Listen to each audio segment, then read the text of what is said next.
seconds to go. Cover the bomb diffuser.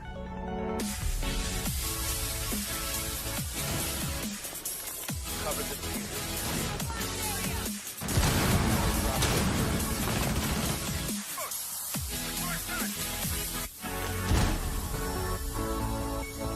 Seconds remaining.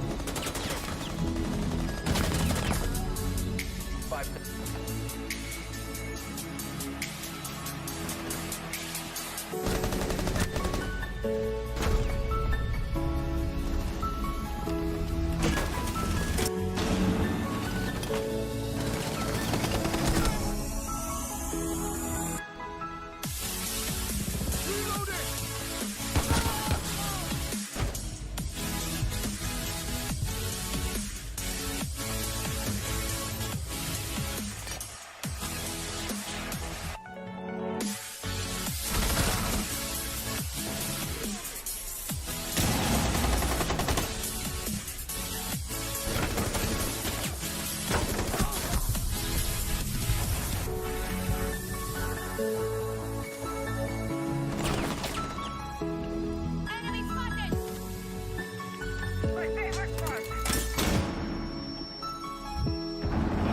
Attackers bomb diffuser.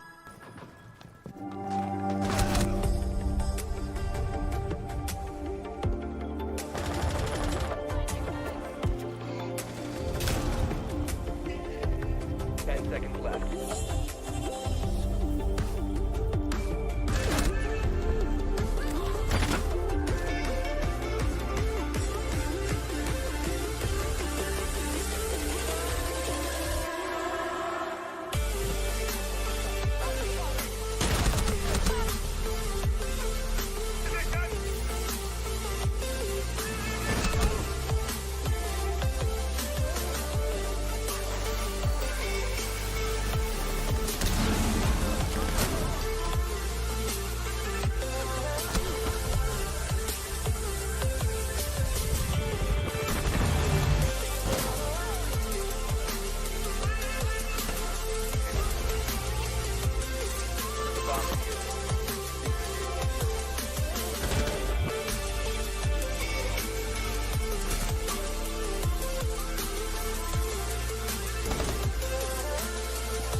time.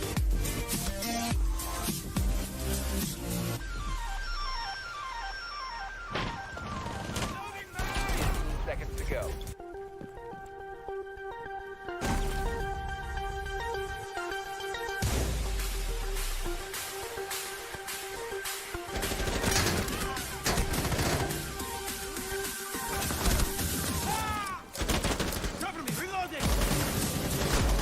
Attackers have activated the bomb.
Hello everybody, how are you all doing tonight? I for one hope you're doing absolutely fantastic. Tonight will be actually the mid-season point, right? Since it is the 4th Playday out of 8 for the main season, things are, going by pretty quickly, surprisingly so. Tonight, we have a team that is basically a troll name. I mean, let's not sugarcoat this. We're coming for your stuff. And by the way, I'll just open up a parenthesis here.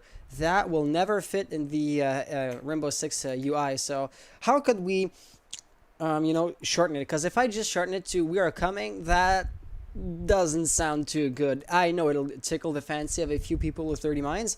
So what I would suggest is I put the first letter of every word in their sentence as their team name within, Rainbow Six. So that would give us WACFYS, which amounts to nothing. But hey, I'll call them the Stife team if not. And then we have Vendetta Esports, that you all know and love. We're playing Clubhouse, by the way. I mean, at this point, it is kind of taken for granted, but let's not, underestimate that kind of stuff. Yeah, Zug, it is possible that you don't have control right now, because I'm still working the mouse. You know what we'll do? I mean, Parsec does tend to be a bitch. Oh, right, yeah, I have to give you keyboard control. Let me also do one thing real quick. So you would be, oh gosh, Zug at the bottom, right? So I'm giving you keyboard and mouse control, and you can also connect with all my approval. So if you ever were to not have control, just disconnect and reconnect pretty quick. Yeah, Twitch and Valkyrie Elite are disallowed, so you're not allowed to play them. Lastly, let's just start up OBS so we can have the replays as soon as we will be launching the game. Of course, that won't be for now, as the players still have to log in. Is that Wopu? Might very well be. Might very well be. I'm not going to interfere with that. Can you hear me? Yep. I was not going to respond, but it might be. Oh my. Okay, by the way, Atlantic Boys Ocean working 98. on. Hey, welcome to the stream. How are you doing? How are you doing? Welcome to the community. I hope you will enjoy your stay. And all in all, have an amazing beginning of the night. That wireless mouse doesn't seem to be working too great.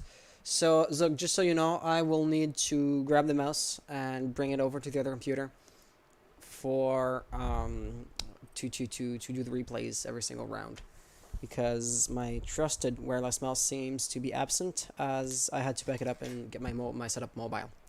Okay, so yeah, you know the drill. Are your mouses running? If so, are you ready? And if so, let's get the game going. So I'm just waiting for your responses. Are you guys ready? Are your mouses running?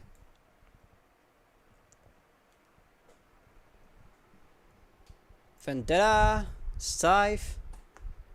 Are you guys ready to start the game? Yes, sir. Awesome, awesome. And Zen is also saying yes. I believe you guys are ready as well. So you know the drill. Yep. Good luck, have fun, and may the best team win. Without further ado, let's jump right into it. The overlay will seem a bit odd or a bit weird, especially if I was to just enable window right here. Yeah, the overlay would seem a bit weird because on the one hand side we will be having a proper team logo, Vendetta Esports' logo, and then on the other hand, we're coming for your Scythe. They are just playing under a flag, so there's that, but ultimately it's going to be a fairly minor grievance right here. So Zug right here, if you don't have access to the mouse or anything along those lines, don't be surprised or don't panic, because we have to enter in the band operators and the UI overlay, all that good stuff, before it is time to actually start observing. Yeah, because I mean, Zug said he wasn't gonna talk tonight, so I'm not gonna just put him on the spot, ask him a question, and invite him to just start talking.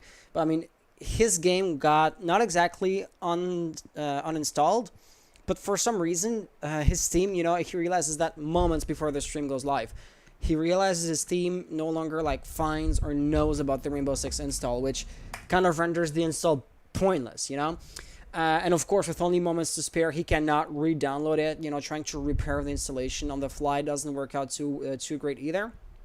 So we were kind of reduced, or kind of forced into basically having this stream right here happen, or he is going to be remotely connecting into my computer to provide the spectator UI, or to provide the spectating features. So at this point, Zug, it would be your turn to start grabbing the mouse and the keyboard. If you are you able to move the mouse, or when you hit F10? Okay, things are looking good. I am not the one hitting tab here, so I believe we are good to go. Oh yeah, that is one thing he also does love to do, and I am all for it. Let's just take a look at the team's skill levels. Let's have a first look, and let's try to see how and which team might be able to win, by how much. So far, we saw Platinum and Gold on the one hand side, and it looks like Vendetta, they're going to be playing with a fairly similarly ranked stack. Though, of course, some of you might be quick to point out that ranking and MMR isn't the best indicator of skill, and there is some merit to be had there. I mean, the discussion could happen. I'm not going to delve into it right now, but all I want to say is, ranking and MMR, this is basically the only tool Ubisoft puts at our disposal, and therefore it's going to be the tool we're going to be using tonight. Be it a good or bad tool, it is a pointless argument to be had, since it's the only, feature in the game that we can use. Melusi Toxic Main, hello my man, how are you doing tonight? Welcome on the stream. Welcome in the community. So our very first defense here is going to go on the basement area without any surprises, right? So we are going to be defending Armory and Church. And the one thing I do realize is, we have seen this defense played time and time again. Because of course, this map in particular is played quite often, combined with the most bomb site in the entire map. It is going to become not necessarily repetitive or stale, but predictable at the very least. For example, Toothless Mage with Motzi, he could be a really good candidate to start roaming. But as you will see, he is not doing so. He will stay put on OBJ. He's really using his utility and his kit as an intel denial role. So he will be likely anchoring down in the blue area, the boiler and all that good stuff, walking down oil pits or blue stairs. And by having the jammers up, or the pests up I should say, then the attackers won't know beforehand where he's going to be anchoring and where he's going to be staying. So that is, for example, a potential roamer that's not going to be playing by this rule set. Fawn with Pulse. Pulse would also be a great roamer. Of course, he will be staying on site as well to feed as much intel as possible, maybe even get a nitro cell kill through the ceiling. But that would be if Buck doesn't get to him first, right? So my question right here would be, how is the defense reacting? Because Skyzy here, he was breaching the floor, but not being too insistent on it, right? Opening up the possibility, probing the defenses, but not committing to something all out. The pink here will be tossed in, and that will get a nice kill. Toothless Mage, thus getting first frag for Vendetta Esports. And losing your buck is somewhat, unfortunate, I want to say, because were you to lose, say, a Buzz with Jackal, well, fragging capabilities somewhat diminished, but it's not the end of the world, right? Utility-wise, he's a good fragger, good, anti-roamer, but since there's no roaming defender, it kind of renders the utility not that important aside of, getting kills. I would argue more or less the same of IQ. But then Buck really did open up new possibilities. Of course, A-Buzz is still there with the ETAS, and therefore the playstyle as a whole has not been entirely shut down, but of course your vertical capabilities will be greatly diminished. In the meantime, Zen has been able to reach a, I want to say, hatch, and therefore that's also going to be a new entryway, potential entryway into the objective. Let's see exactly where we're coming for your Stife are going to be pushing from, because I talked about opening up possibilities, breaching the floor, breaching the hatch, a Buzz dropping here into Moto. But where exactly is the push going to be coming from? Where are the blue team going to commit to their push? So Buzz here once again just probing blue area. He will be receiving some amount of bullets. Ruthless getting a kill there at the same time. Smoke here will be identified, but of course he cannot just rush in because then he'd be caught in a crossfire. The toxic waves here can be extremely painful since with only 15 seconds to spare, things are going to become extremely dire. Heavy pre-fires will happen here, but he is like in the middle of the smoke, rushing and almost getting the kill, but that's just not enough, leaving us with now Aquatic, who will die to IQ, who gets herself refragged immediately. Xan, last player alive, though he had to try it. Never ever would he have gotten the diffuser planted, and that was if he even got the lunchbox on the ground before the timer ran out, which obviously it kind of didn't. So that will be it for round number 1. Let's go for those replays. Let's see if the replay system worked through Parsec. It did. Awesome. And let's showcase those juicy replays. It all began with, the Nitrocell kill. That was pretty cool. And all in all, it looks like blue team, the attackers, once again, we're coming for your Stife. That is just way too long of a name of a gamer tag to be spelled out loud or, in long form every single time. So I guess I'm just going to be calling them blue team and the attackers. But yeah, blue team, they got bogged down kind of quickly. And it seems to me like they did not exactly, commit to a push, or they weren't assertive enough. Like I said, they lost time way too easy. And here we are going to be jumping into round number 2. Of course, after having won their first defense, Vendetta will go at their secondary bomb site, which, without any surprises, is going to be CCTV.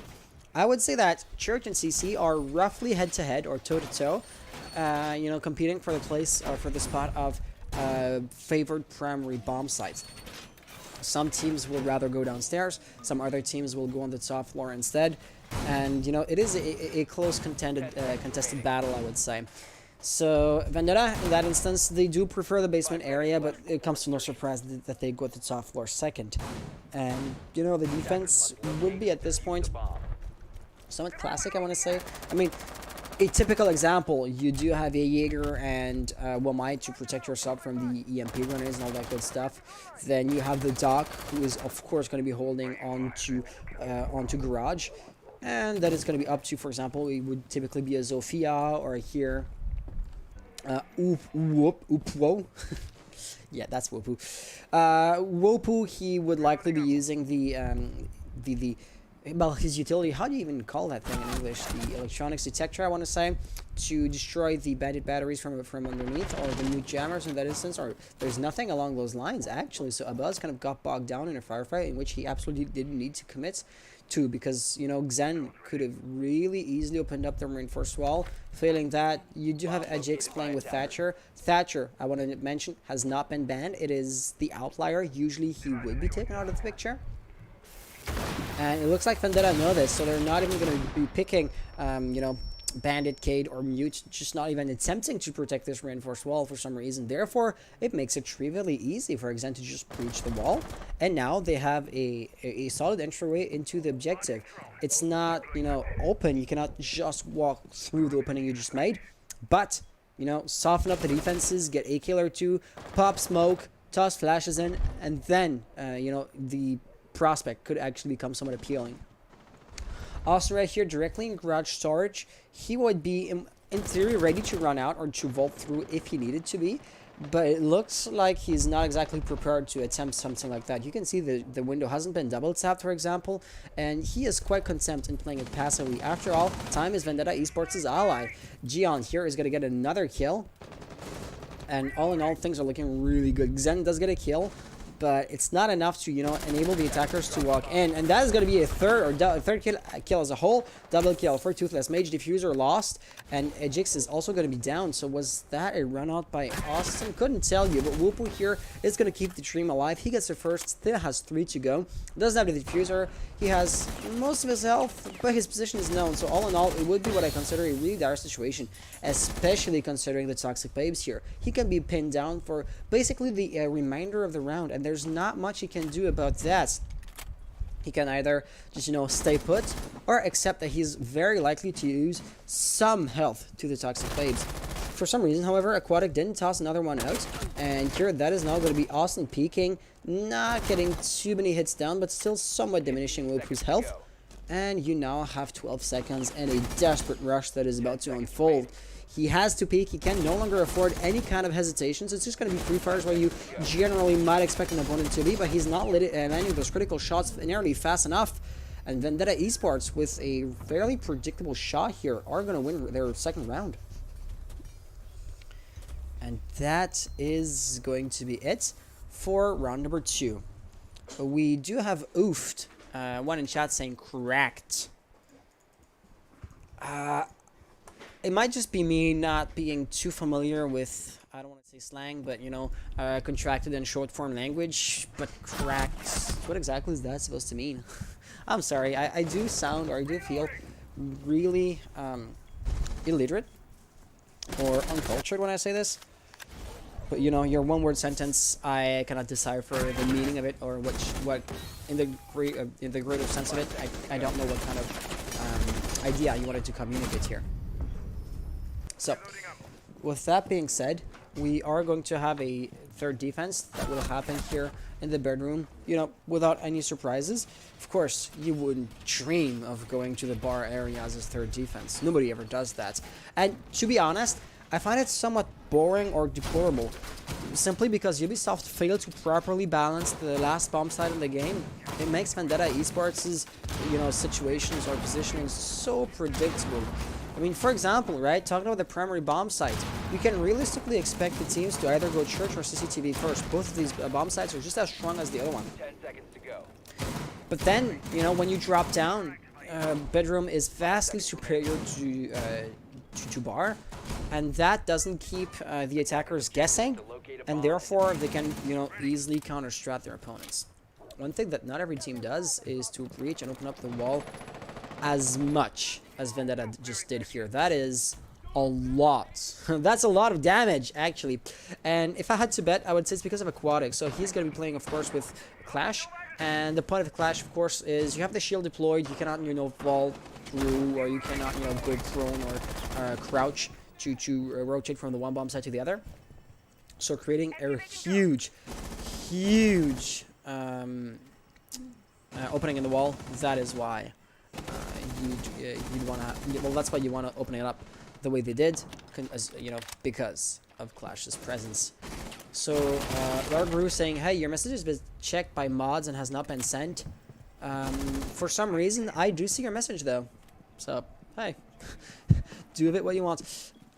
Or, wait, I'm going to have to check this later on, because I'm not watching the chat directly off of Twitch. I'm using a third-party, service to pull the chat from off of Twitch, and that that kind of middleman might be prone to adding some mistakes along the way. But hey, I'll check that in between the two next rounds. Okay, so Buzz here once again already probing the defenses, and it looks like Aquatic here is going to be taking some risks in exposing his head and pulling out his pistol, because I mean, the shield does serve a purpose, and he doesn't seem to be using said purpose. So looking back on the bomb site itself, because of course he's rotating for the time being, he still does have both of his exothermic charges, so he could still breach the exterior wall, and then maybe from that point in try to open up, say, bathroom to really encircle and cut off Aquatic. But for the time being, it looks like even though there's no major danger, Clash herself is going to be more than enough. Like, you know, he is the only one actually exposing himself, actually peeking. Gian, you know, when he's not, you know, active firefight, is not exposed. And Aquatic is basically there to just bog down the attackers, slow them down, keep them in place, and then allow Gian or Austin to just, you know, peek really quickly and get a kill or two. It looks like that strategy has been figured out though. So Whoopi here will be counteracting here. Austin biting the dust pretty quickly. And even though the defense still does have a really good control over bomb sites, the numerical advantage is now going to be coming to the attackers. And having good control is not necessarily enough to deny the plant of the diffuser. Those two factors would usually be synonymous, but here synonymous. But here, if you do have a Clash that's just powerlessly or, you know, uselessly watching the attackers plant the diffuser, it's not worth too much, is it? And here you have Xen getting the final kill on Toothless, therefore winning the round for the attackers. This is going to be their first round won, and the outcome wasn't, you know, guaranteed. The rounds, though they sometimes go in the last stages, and though they sometimes are going to become somewhat close, usually it was Vendetta who were winning, right? But here you could even argue they suffered from their own success. Because, you know, after winning round after round, they are going to be pushed into their tertiary bomb site, which of course is nothing, is not a good idea for them as a whole. So with that being said, like I said, I don't know exactly what we saw directly off of Twitch. So let me just pull up the official dashboard. Oh yeah, okay. I see why your message was withheld. And yeah, I'm sorry, Largru, but I'm not gonna allow that message. Okay, round number 4 it is gonna be. At that point, what can we say? It is gonna be more of the same, right? You have had your first half of the first half, basically your first 3 rounds, Vendetta showing their primary, secondary, tertiary bomb sites, and also how they tend to play their primary, secondary, and tertiary bomb sites. So now the question is basically going to be: are the attackers capable of adapting to that strategy to, you know, produce a different type of result compared to the last time the defense was anchoring down in the basement? And there's no easy response to that. The composition as a whole seems to be fairly similar, but not exactly the same. We did have Skyzy playing Buck previously, and he is going to be forfeiting, you know, the shotgun in favor of the breaching capabilities. So it looks like, you know, different hatches had to be opened up to create more possibilities, and that was something the attack lacked previously. Therefore, they're going to be, you know, patching up the holes, so to say. Did you have somebody that was at the top floor? But that someone will be Pulse, and Fawn, of course, is back on bomb sites. So here, Abuz couldn't know it, but he ultimately kind of wasted the utility because he may know where Fawn is for some amount of time. Ultimately, he's not going to be able to use that advantage to actually get a kill because the target is just way too far out. But it's not going to be the same for Austin, who is going to be anchoring down in Strip Club. And Strip Club is basically a cul-de-sac, right? A dead end. Except if you were to run outside, which a defender is ill-advised to do, there's only one way out, and that would be exactly, you know, the corridor from which Skyzy peaked, and from which Skyzy actually got the kill. So there you have it. Austin kind of, he maneuvered himself in a dead end, and he got cut off, and he lost his firefight, and that's it. Risk, hey, salut, comment ça va? Hey Risk, how are you doing? C'est Discast américain, mais je veux bien dire bonjour. Bonjour Risk. Comment tu vas? Okay, so right here you do have Fond, who will be holding down construction sites, so of course third tunnel, and he is going to be facing a few bullets, not receiving, you know, any damage dealt to him, but the pressure all in all was still mounting, so he is going to be pulling back, trading, you know, map control for time, and hopefully he is going to be able to stop the attackers before they make it to the actual bomb site. But the thing is, by running out, Abuz here could maybe have caught him off, and now he's going to be somewhat exposed to potential, you know, verticality, the hatch itself, or something along those lines, right? The dirt tunnel itself was really enclosed, so your chances at being, you know, outflanked or outmaneuvered were really slim. You just had to win your face-to-face firefights, which is something apparently Fawn was too, I'm going to say, hesitant to commit to, but still. he is now going to be facing other dangers which weren't exactly a factor previously, is all I'm trying to say. Right here, for example, right, you can see Abuz try to get 1 or 2 shots off. He's going to actually get the kill on Gion, dropping down, and Fawn was also taken care of. Toothless Mage falling to Whoopu's Fire. Aquatic last player alive, really low on health. He does get 1 kill, but of course he gets refragged immediately, and that will give the blue team the 4th round 1. Yeah, Skyzy right here, dropping in, getting the refrag immediately after. Let's go with the replays, and let's see exactly what it looked like. Oh, by the way, well, to the observer Zug, one thing I would encourage you to do is, because we only have, for example, 2 replays right here. One thing I do tend to do is also I record the final kill cam. This way, I mean, it just gives all around more content. Or for example, when you're spectating somebody that dies, you can also record that. Simply, you know, to have more replays, because jumping into the replay scene for, say, 2 clips or 3 clips, I do find it somewhat disappointing. Ultimately, I'm usually the one to blame, because I kind of missed the kills in the first place as the observer. But what I'm trying to say is, let's just give ourselves a chance. So, we are now going to be jumping into round number 5. Round number 5 is going to be the second to last before the rule swap. Oh gosh, what is happening? Okay, now we should have the observing capabilities back on track. Okay. It is going to be another basement defense. Of course, after having lost their Vendetta, they're free to go or to pick the exact same area, and that's what they just did. 10 seconds left before insertion. The setup is going to be slightly different, however. So you're going to be seeing Fawn, for example, play Capcan. That is not something he tended to do previously. He was playing Pulse, I believe, and it looks like, you know, his face checks weren't working too great for him, and therefore maybe using the hatch operators can be quite you know, useful. Instead, trying to get, you know, 1 or 2 kills without having to rely on your gun skill, or at the very least, you know, softening up the attackers before you get into the firefight. This can also, you know, help you when you yourself are gonna have to finish the job. This guy shot the cam with the with the shotgun. Oofed. That's why you're silver. I'm not gonna jump into those kind of talks, but I mean, yeah, shotgun to the camera. Does it really matter? Because ultimately, you still got the gadget out without, you know, wasting too much utility. It is still, you know, just a shotgun shell. Okay, so right here you will have Abaz, of course, who was using the Inox to make sure there were no roamers at the top floor. He was, let's just say, witty enough to not get caught down or got caught off guard by a Capcan trap, and it really does look like Fawn used a lot of his gadgets to, you know, place them down at the first floor, aka to place them down away from the objective, because, you know, around the bomb site, this is where you'd expect the gadgets to be, but if they're not there, you might, you know, maybe catch 1 or 2 attackers off guard. Unfortunately for Fawn, however, this did not end up being the case. Skyzy here is going to be working at the hatches, and that might indicate a roamer at the top floor, but we, you know, all knowing as we are can see that there's no orange silhouette above the attackers.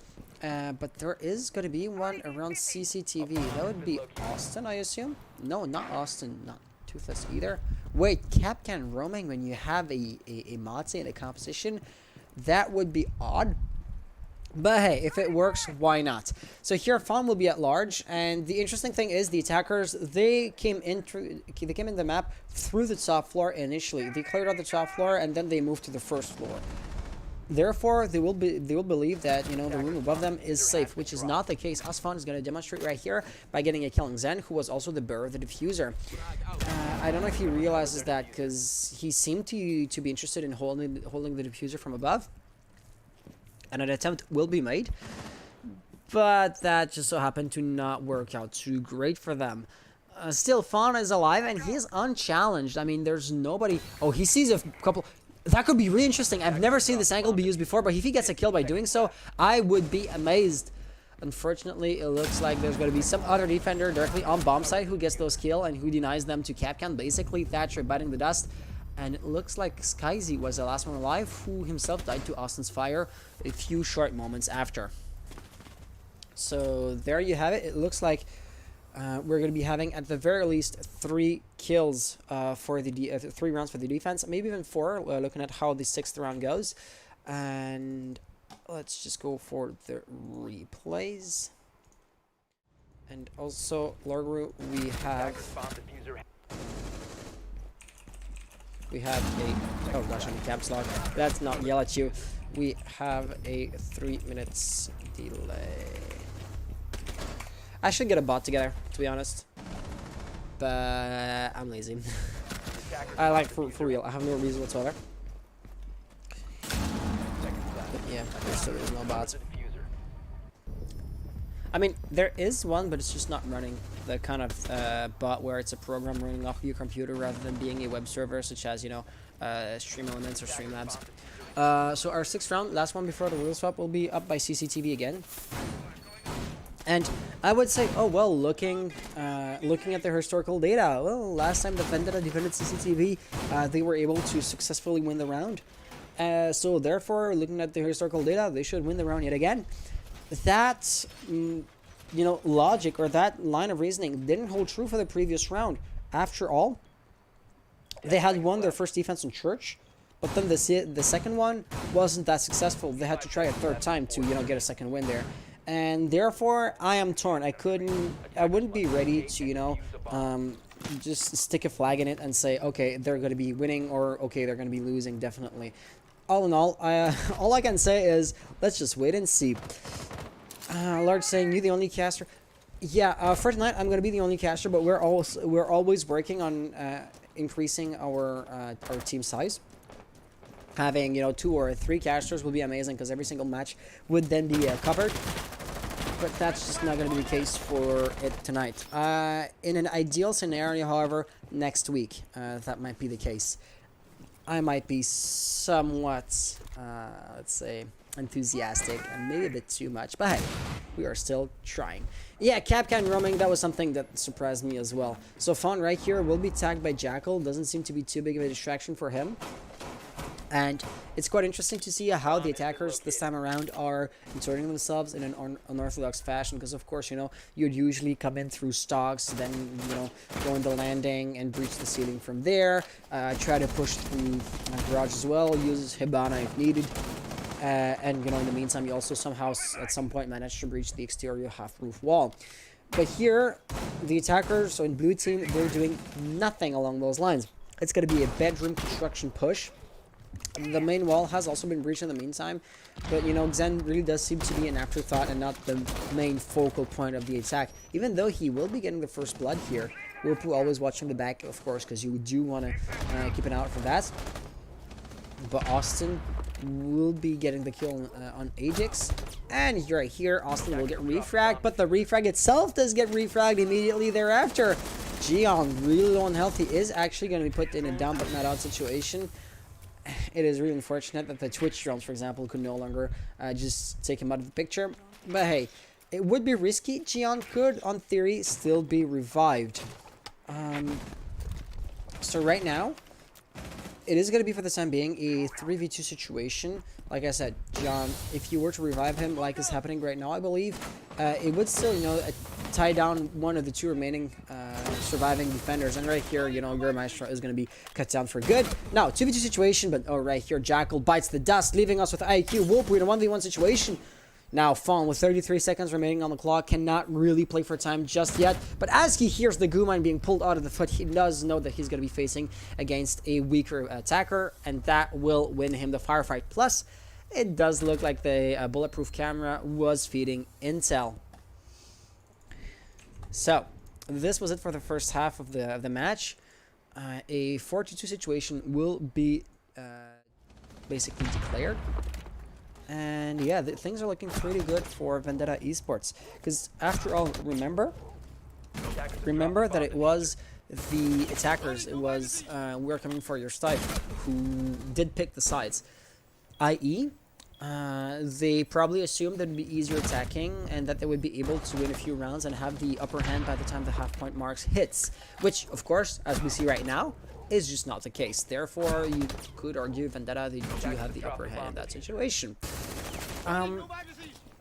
To react to your question, how much am I getting paid or not at all? The response there to that would be basically more or less none at all. I mean, I am the founder of the DAL. I'm like the organizer, and as you can see, we have no sponsors. The viewership, 17 people watching the stream right now.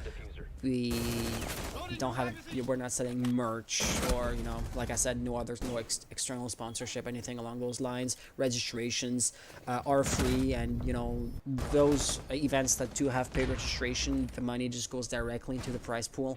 So in that sense of the word, no. The only payment I get is, you know, by you watching the stream. Of course, there's an ad, but I mean, a fraction of a penny per view, especially considering once again that we only have 17 viewers at the time. I'm saying this, it is negligible. It is next to nothing, and I do hate to say this because, if you want to, for example, contribute, the only real way right now is to donate. Like I said, because we don't have a sponsorship or, you know, any like merch product that we can sell back to you, right? But I don't want to present the competitions right here as a charity. I mean, just begging people for money is not what I want to do, and that's not how I see a potential economics model. Because, of course, organizing competition is a lot of fun, and if I and the other admins were able to do this full time, and, you know, assuming that there is, you know, sufficient and reliable income, we'd absolutely love to do this. But for the time being, we are far from this pipe dream. The one more right here didn't seem like it was electrified, but Wopu was putting down the electricity as we were speaking. So it looks like Gian, even though he may have had a clean shot a few moments ago, won't have it anymore. Also, as we could see, a buzz will be roaming in the bathroom area. And therefore, you know, a construction push would be somewhat more risky compared to, you know, the way Vendetta were defending CCTV beforehand. But right here, you of course are going to be seeing Toothless Mage using Buck to its fullest potential, just breaching the ceiling and denying basically any attempt at bandit tricksing for Wopu. So this is going to be now our 4v4 situation. Interestingly enough, both teams have lost a really good operator utility-wise. So of course, SkyZ with Echo, the Yokai drones can deny a plant, and at the very last seconds of the round, this can be a game changer. Whereas Aquatic, though he did use up his utility, I mean, hard breaching capabilities, that is always huge. So taking that off the board might be good, but like I said, I do believe Aquatic had already used up said utility. So in that instance, Vendetta only lost a gun. Ibaz, Ejix, and Zen will be your last defenders alive, and, you know, they're being pushed back, but it would not just yet be safe to get to plant the diffuser down. The right here Fawn could potentially, you know, hide behind the bomb. It looks like Ibaz will be running out right here, and with a cross angle, he might get a kill or two, but oh no, he just, you know, missed his shots there. And the pre-fires will deny him to get back on site to allow Gian to get the diffuser planted. So the timer is going to get, you know, extremely low here, and they got it planted. Therefore, the defense is now on the back foot, and the time pressure has just, you know, been flipped upside down. Fawn right here, gonna be killing Abuz. Abuz tried the same run out time and time again, so that was maybe a bit too predictable on his part. Ajix apparently trying to do the same thing. And I mean, we're just seeing Toothless here, and on his own, he is basically holding off the attackers, the defense, who is now having the attacker role. But, you know, Buck is not alone. There's also Austin and Fawn, who are going to be, you know, orbiting, you know, a bit more behind. Should Toothless Mage die, which is not gonna happen, having, you know, the one player beneath and the one outside, forcing the defense to run out for a long time to get the kills and, you know, to play for time basically would have been amazing. Ultimately, it was not needed at all. So replays it is going to be, and things are looking fairly good now. We are going to be seeing, you know, a 5-2 situation. That is a really good lead, I want to say. And, you know, at some point, there's going to be what I'd like to call the point of return. At some point, the gap between the two teams is going to be so great that you do not realistically expect either the defense, the blue team here, to mount a comeback. I mean, even if it was to be a 6-0 situation, the comeback is still technically, physically possible, but the odds of it happening are realistically low enough that you don't expect the comeback to actually, you know, become a reality. So here, the question at that instance would be, have we already reached it? And therefore, I have to say, can we realistically expect, we're coming for your Stife, to win 3 rounds in a row to get the points back to an equilibrium, and from then on, just, you know, stay toe-to-toe to Vendetta. From what I've been seeing right now, the unfortunate response is not really, right? They were able to win a round here or there, and the rounds that they won, they didn't win, you know, by sheer chance. You know, they were able to counter-strat and to counteract Vendetta quite efficiently, but just not constantly, you know? And therefore, yeah, it does seem to me like the end of the game is going to happen pretty quickly. Winning 2 rounds here, I don't want to oversimplify by saying, oh, it's just a formality. You know, the blue team, the defense, they may still mount a significant resistance, but I think it is a little too late at this point. I don't deem it likely to actually happen. I do like Vendetta's insertion points, though. Like, for example, Toothless here coming through Strip, just making sure that there's no roamer here. If there was, he might have been caught off guard, so that could be dangerous. But right here, of course, the idea is also to cut off a rotation through Bar. We did also see, was it Fond coming through the main door? No, it was Austin, who's currently shooting at, I want to say, Jaeger. But, you know, there's going to be a ping. Nobody dies. Abaz actually is going to be really interesting because he doesn't lose any amount of health. He's going to be inflicting some damage on Austin. And, you know, all in all, even though he didn't get a kill, it's going to be a small but still a definite victory for the defense. Xan is going to lose a lot of health to Austin's impact nade. And, of course, those bandit batteries will also get destroyed. Therefore, Gion can breach the main wall. And that is a given at this point, right? The attack is becoming really proficient at destroying the bandit batteries and all that good stuff. Therefore, here you have it, Austin breaching and destroying, or allowing rather Gion to breach and destroy the main opening with relative ease. Right here, he is going to be eating an air jab to the face, but nobody was, you know, watching right behind it. Therefore, he's not going to be mowed down before he even gets his 2 feet behind or beneath him, or under him would be the expression rather. Here, of course, Abaz has made his position known, therefore, he was expecting to face stiff resistance. Toothless was attempting to provide that resistance, but, you know, failing miserably, I want to say. All in all, there is still numerical advantage, which is going to grow as I speak for Vendetta Esports, and they're now going to be once again attempting to plant the diffuser. You still do have a few defenders, you know, all around, but they are going to be powerless to deny that plant, except maybe the natural cell, but no, the plant will still happen, and successfully so. We can hear another air jab being detonated, but right here, Gion, did you not know Whoopu was going to be there? That's like an extremely predictable positioning, and Toothless Mage getting another frag. Things are now looking pretty good for the defense, actually. I mean, Fawn will have to get the kill on Ajax in really quick order, and that seems somewhat unlikely. He had the line of sight, but he just does not manage to get to get Ajax dead, or to kill Ajax before it is too late. And even were that to happen, he would himself have been refragged basically immediately. So yeah, that was a poor hold. You know, planting the diffuser was done, you know, pretty nicely, but the subsequent hold of the lunchbox was just a failure in utter disaster. So there you have it. So Oof saying throw it, Whoopu a big brain, the on the breach, and the Satan does not EQ. Yeah, so Wraith, when you're saying, oh, this play was 200 IQ, like I said earlier with the 3 minutes delay, I'm not exactly sure what exactly you're referring or reacting to, so I could not, you know, keep the conversation going. But hey, nice plays, and you know, strong baits are always nice to see. So, round number 9. Vendetta, they did not win the previous round, therefore they were unsuccessful in putting this in a match point situation. But we are still going to be, I want to say, somewhat close to the end of the game. Like I said, the comeback has to happen if the blue team, if we're coming for your Stife, want to remain, you know, a contender as far as this game goes. And, you know, they did get a round. Every clutch, every comeback does begin with the first kill, with the first round 1, with the first map 1 in the case of a, you know, best of 3 or best of 5. Best of 7, I've never seen. Is that even a thing? That would be crazy if we were to play every single map of the competitive map pool. But, you know, one thing is for sure, it remains to be seen if it's going to be a one-off thing or the actual beginning of a comeback. So for the time being, let's see what Austin here has to say. He is going to be putting Abuzz really low on health. But once again, stubbornly, Jaeger is going to remain alive. And that is unfortunate because Abuzz, though he's not like the biggest fragger, he is still a very definite and a very present thorn in Vendetta's side.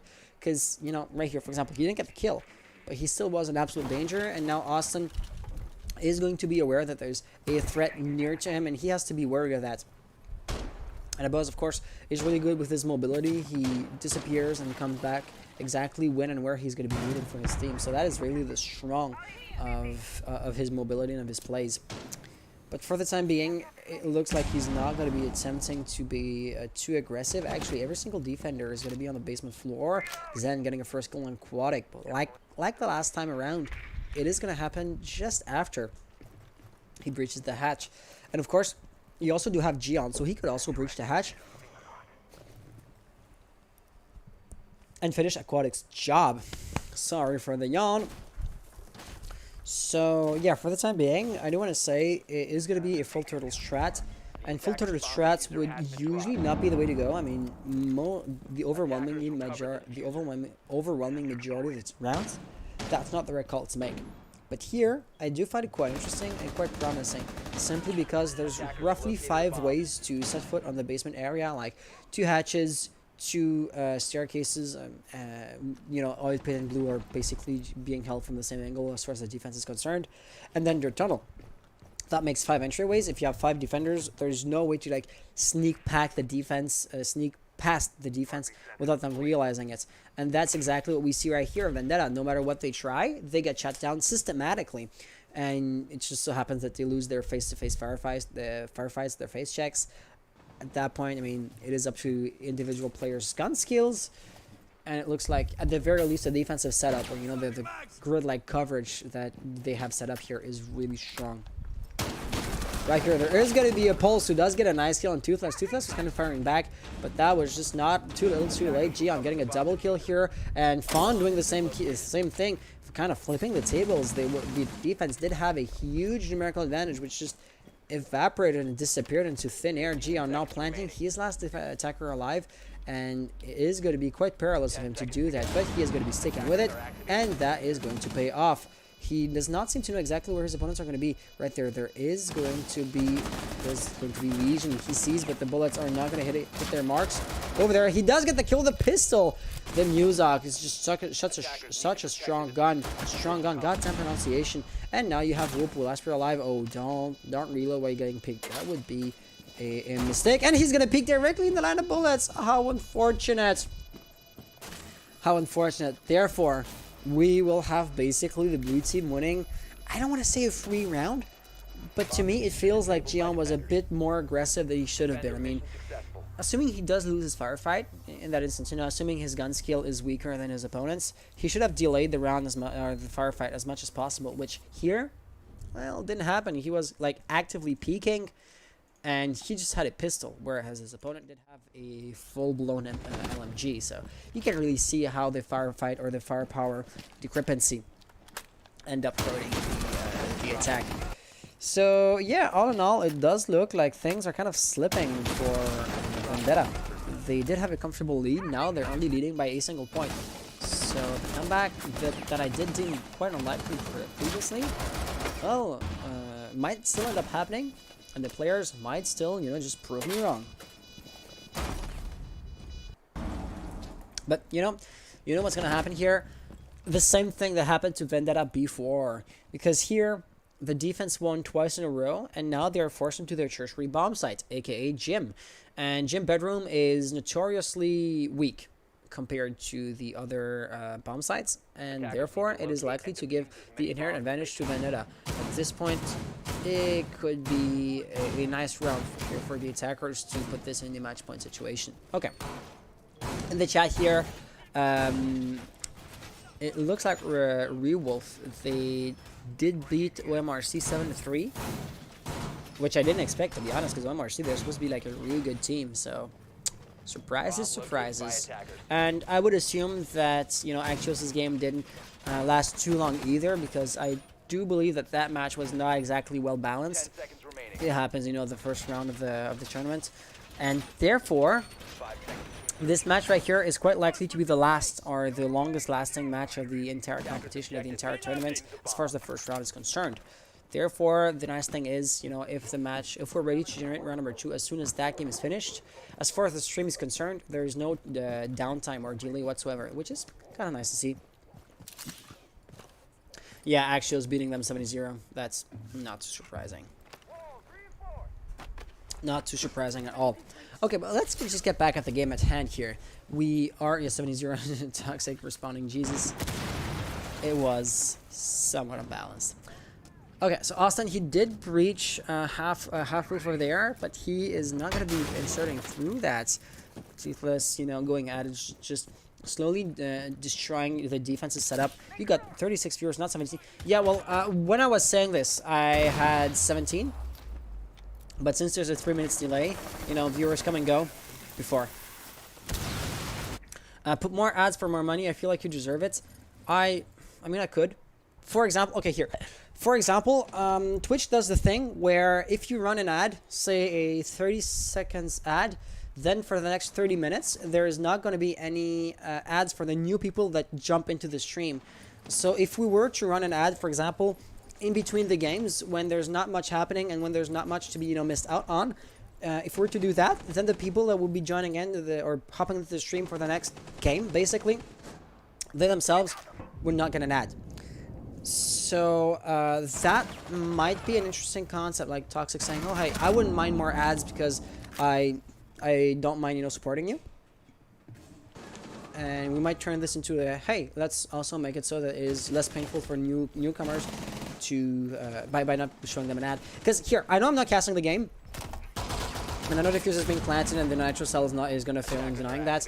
But statistically speaking, apparently 13% of all people that jump into the stream, they are going to be fed an ad, and then they're going to think to themselves, okay, yeah, I don't want to watch the stream that bad, and they're leaving before they even were done watching the ad. Therefore, from the get-go, you lose 13% of your viewership. So if we were to make sure that that doesn't happen by, you know, running mid-roll ads, that might be an interesting concept. So right here, Agic's going to be put down. Austin thus getting the kill. And he just went on to get a second kill on, I do want to say, the other defender that was trying to destroy the destroy the launch box, but that was not going to happen. And therefore, it's not going to be a 4-6 situation. So yeah, the match point situation will happen. But one thing is for sure. Blue team, we are coming for your side. They have shown themselves good enough or worthy enough to win 2 rounds in a row. And should they do that once more, well then at that point, we would have an overtime situation.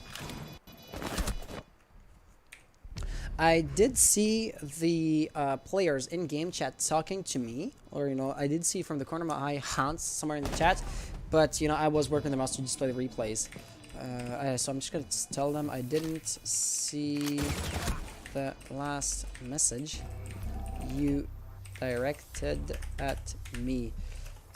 Can you repeat, please? And let's see what they are going to say. However, since the preparation phase is going to be underway, the players might have something else to do than just, you know, sit idly there and type in the chat. Nonetheless, I am going to keep an eye out for that. Okay, I won't will push Moss. All right, we will have it. We'll analyze it after the game, because win or lose, that is fine. Because, like, here's the thing, okay? If Veneta were to win, like, I mean, they're well poised to do so. It wouldn't change nothing to them. You know, should Wopu be have something suspicious in his moss, and should we declare that he was cheating, it wouldn't change much to the outcome of the game if Veneta were to win it out organically as is. But the actual impact it would have would be on Wopu's ban. You know, assuming he's cheating, which is something we cannot prove or disprove as long as we have not seen the moss files. Wraith saying, vous faites quel tournoi juste de Hans vous Xag?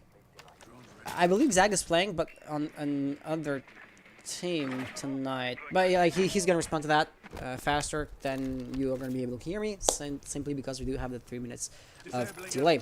Okay, so right here once again, Thatcher not being banned is somewhat of an oddity, and right here it is gonna be another bandit tricksing phase, and it looks like Wopu is gonna be down to his last bandit battery. And Xanga saying on the constant UP, Xanga, UPI, is that another community org, aka a direct competitor to what we're doing? Because if so, I do not know them, to be honest. And here, I am sorry real quick to the observer, but I'm receiving Discord notifications, and if it is something... Okay, that was you talking to me. Because like I said, if something has to, if there's something that were to pop up as the organizer, we would have to manage it. But in that instance, it was just Zug talking to me. Since he's muted, he is typing. So here, we have missed out on a few frags, but thing is, Vendetta, they're really, really well poised to win the round and to win the match, right? 4v2 situation, they could quite comfortably get the diffuser plant. I mean, Ajax is the only thing that is standing in their way. He does get a crucial kill. That is Font losing the diffuser, and the diffuser is not going to be basically out in the open. Another heavy set of pre-fires are not going to hit their marks this time around. Oh gosh, I believe Xan was out of Toxic Babes. No, he still does have two. Okay, so I am just blind. So right here, if he was to just plant a Toxic Babe directly on top of the lunchbox, that could be really strong, considering there's only roughly 40 seconds remaining on the clock. Ajax jumping on the table. He is going to sign his own death sentence. Xan now in a 1v2 situation. Austin planting the diffuser. He is going to be making an investment here. Rather than contesting it immediately, he is going to revive his teammate, ensuring a 2v2 situation, but also allowing the diffuser to be planted without contesting it. So now things are going to be extremely interesting, because Ajax is low on health. He cannot allow himself any mistake whatsoever. And of course, Vendetta, they are going to have extremely strong positionings at this point, right? The smoker is not really going to offer a good visual cover. Right here, John getting a first kill, and well poised, to be honest, get another one. Ajax will have to be extremely precarious, because, of course, a single bullet will be the end of him. And so he's going to have to peek. Of course, Gian did have the stronger positioning, the health advantage, the gun advantage, let alone, right? Because that gun is meant to be used at more of a long range, unlike the SMGs that the defenders had. And yeah, that firefight would be considered medium range. It would still be a really good situation to be in for Vendetta Esports. Gian, therefore, winning that. And yeah, there we have it. 7-4 situation for the end of the game. That is going to be a solid victory for Vendetta Esports. So yeah, we are going to have to ask for Wupu's Moss, and the 2 or 3 minutes is going to last us to analyze it. We are going to have to put the stream on hold. So I was hoping to avoid, the be right back situation, but it looks like we're gonna have to take a short break to basically validate and see if there was any kind of foul play. One thing is for sure, the outcome of the game itself is not going to change, because of course Vendetta won no matter if Wupu cheated or not. And yeah, when I become famous? No, as a matter of fact, I do not. So you know what? That exact phrase is being repeated over and over and over again. So of course those are really likely to be zombie accounts. Can I add these words to like a banned list? I'd have to check. Okay. Yeah, of course I can, but I'll have to kind of add them myself. So Zug, do you mind taking care of the Moss situation? Because that would free my hands to manage the other round, or to begin the other rounds. Oh, can you just mute your stream? I need to talk with you. Okay. Yeah. So I will be putting us into a be right back situation, since apparently people want to talk to me off camera. So yeah, like I said, we're gonna be back as soon as all that is cleared out. See you guys in a bit.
Additional messages on the field.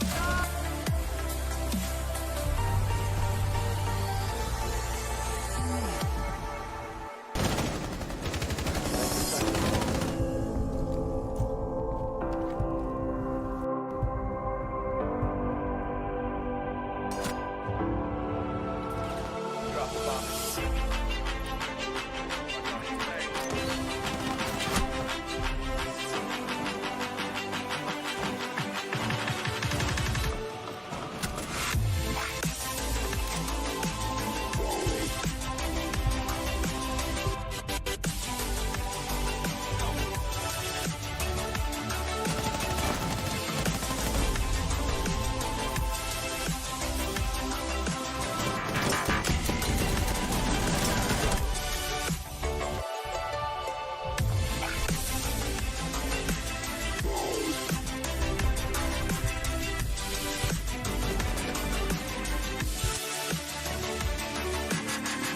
Attackers have dropped the bomb. Attackers have recovered their defuse. Attackers have located a bomb.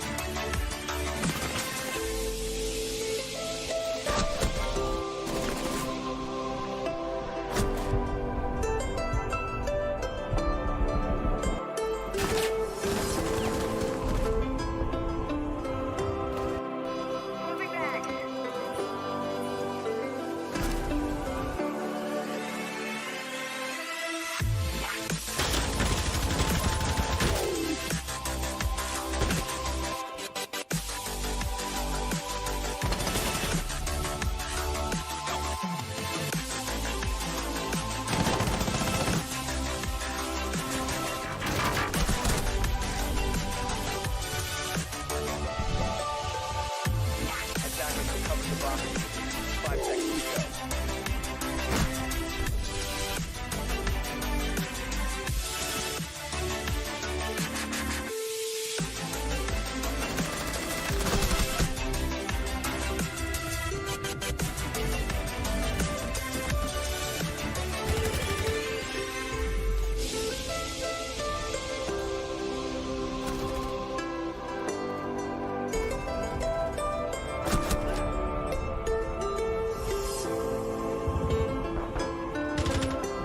Seconds to go.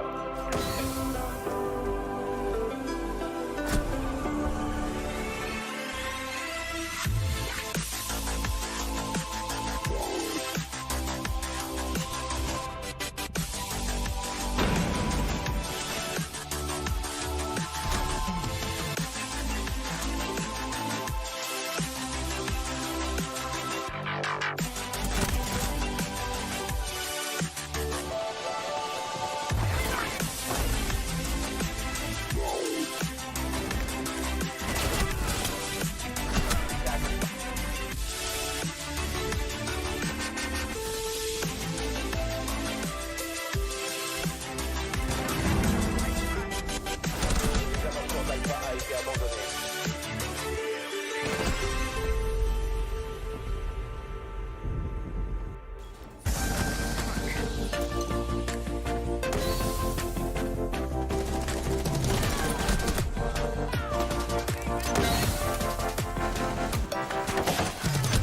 Attackers are activating diffusers.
seconds to go. Attackers recovered the bomb diffuser.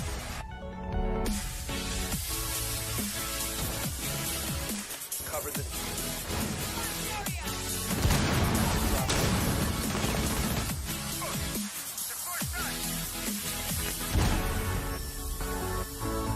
seconds remaining.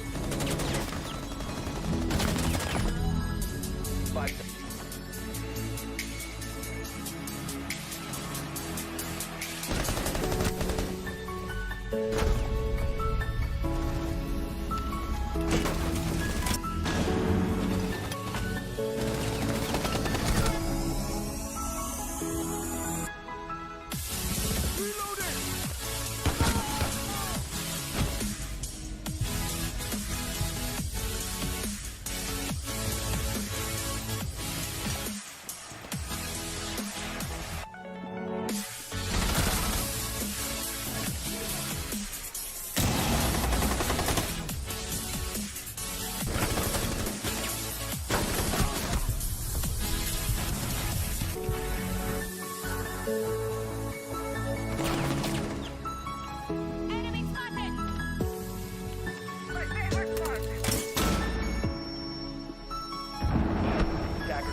of operation.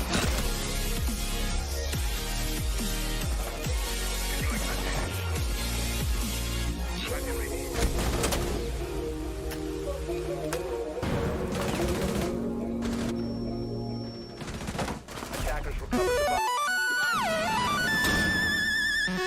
Attackers dropped the diffuser.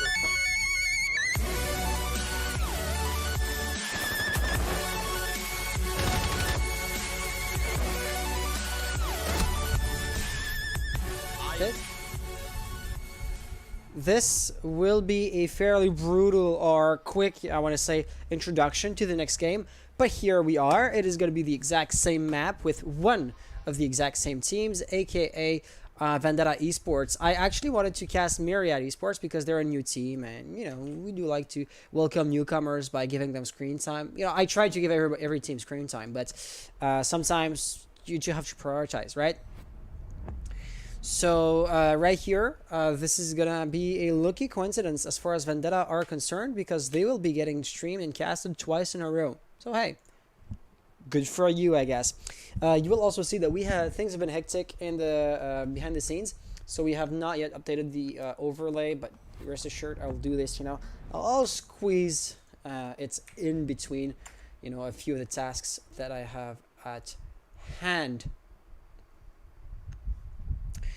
Oh goddamn! Did I just receive an amazing text? I want to talk to you after my stream. Cause the guy says, "Oh, have you heard this? Have you heard the news?" I'm being extremely vague here, and yeah. I have not heard the news. So the guy that's messaging me saying I smell an opportunity. Goddamn. So Iana and what's the other? No, wait. It's Ace and Melusi are not allowed indeed. So there we have it. Now let's just update the other team's name. Also, by the way, Vendetta, they're playing on the blue team this time around. And the other team, they will be called Myriad, M-Y-R-I-A-D. Do they have a logo? They did. By the way, I would suppose they're not Canadian, right? Myriad Esports. Oh, they are Canadian. Okay, so that's going to be one thing. Locate and defuse as many bombs as they can. Yeah, I'll have to download their logo off of Battlefy and then add it to the overlay next round. And it looks like the Observer is back. Okay, Observer, I know you're muting yourself and everything because you're not casting tonight. But so, the one guy I introduced to you yesterday, you know, the one call we were supposed to have around 4:30 that didn't end up happening, he messages me basically saying, "Have you heard the news? I smell opportunity around the corner." Being extremely vague here, I personally have not seen the news. Maybe you have. And I responded, "No, I don't know what you're talking about, but I do want to have a chat with you directly as soon as the stream ends." So I don't know about you, dear Observer, if you are free to stick around, you know, after the stream ends, after the games are all played. But yeah, since you're, you know, co-owner and admin, organizer, all that good stuff, it would be nice and of you just to stick around, and I would hope that the thing they have to say are going to be interesting. Okay, round number one. Myriad Esports, they are going to pick CCTV as their first defense. Once again, the odds of a team, any given team going at the top floor or at the basement first is roughly 50-50, so no surprise, no real surprise there. And the interesting thing is, since the attack can't really know for sure what or where the defense is going to pick, well, then the attacker's composition has to be fairly, I want to say, versatile and flexible to allow both the top bomb site or the bottom bomb site to be effectively or efficiently attacked by the given composition. Right here, for example, you'll be seeing both a Hibana and a Thermite. Thermite, of course, breaching the main wall. And then Hibana could, for example, open up garage or construction. Whereas if you were to attack the basement, Hibana would open up the hatches, and then Thermite could open up church wall or a dirt tunnel, that kind of stuff. And of course, I mean, having Nomad cutting off rotations whenever you have a roamer, that's always a good thing to do.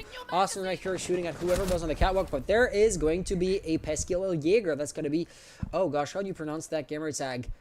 Liz Wu, I want to say. That's going to be Liz. So Liz getting her first kill, not getting shot at in return, which is somewhat surprising considering Austin was standing right next to Buck. And, you know, a refrag should be the first thing that you try to do whenever one of your teammates die, because you want to invalidate or eliminate the numerical advantage that Myriad just got, right? Of course, Ari has died in the process as well. But, I mean, you get the general point. I was surprised that Austin didn't try harder to get the kill. All around, I do gotta say, I want to give some credits and some props to Jaeger to, you know, destroy the air jab the way he did, quite stealthily and not getting, you know, spotted in the process. But for the time being, the pressure is going to be mounting on OBJ, and not just by a little bit. So, I mean, right here, Gion playing ballsy, I gotta say, trying to plant the diffuser. He is losing health, but it looks like he'll be sticking it out. Maybe not after all. He does fall victim to the smoke and dies as a result of it, leaving us with a 2v3 situation.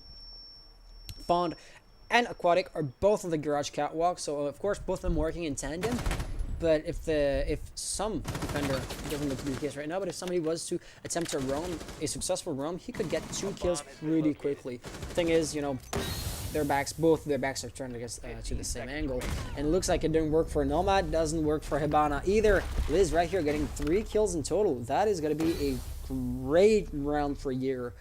Thus giving Liz basically MVP for that round. That is for damn sure.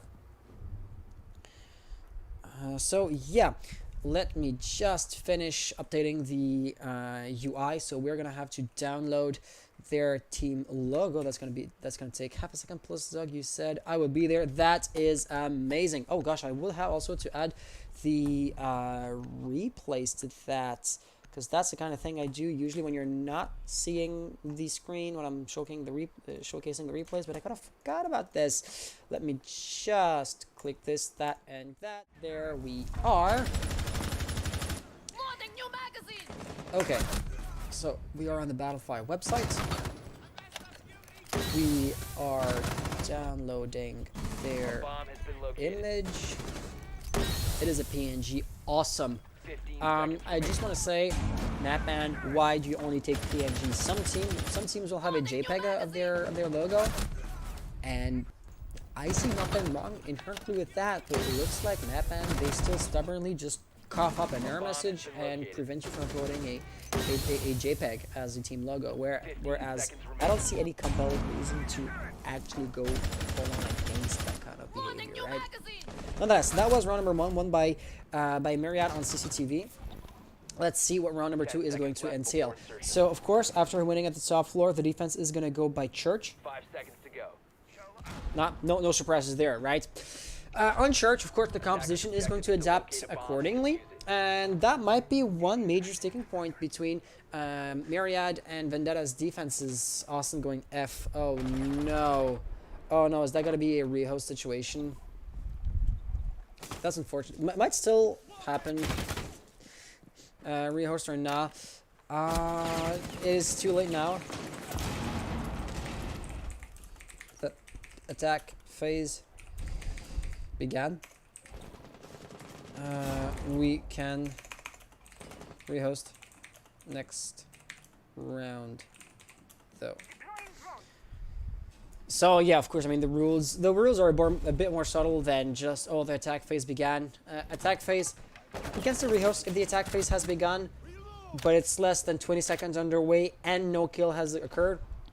The no kill parts was still true, but you know, it was too late at this point. I mean, they were less than 2 minutes 40 seconds remaining on the clock.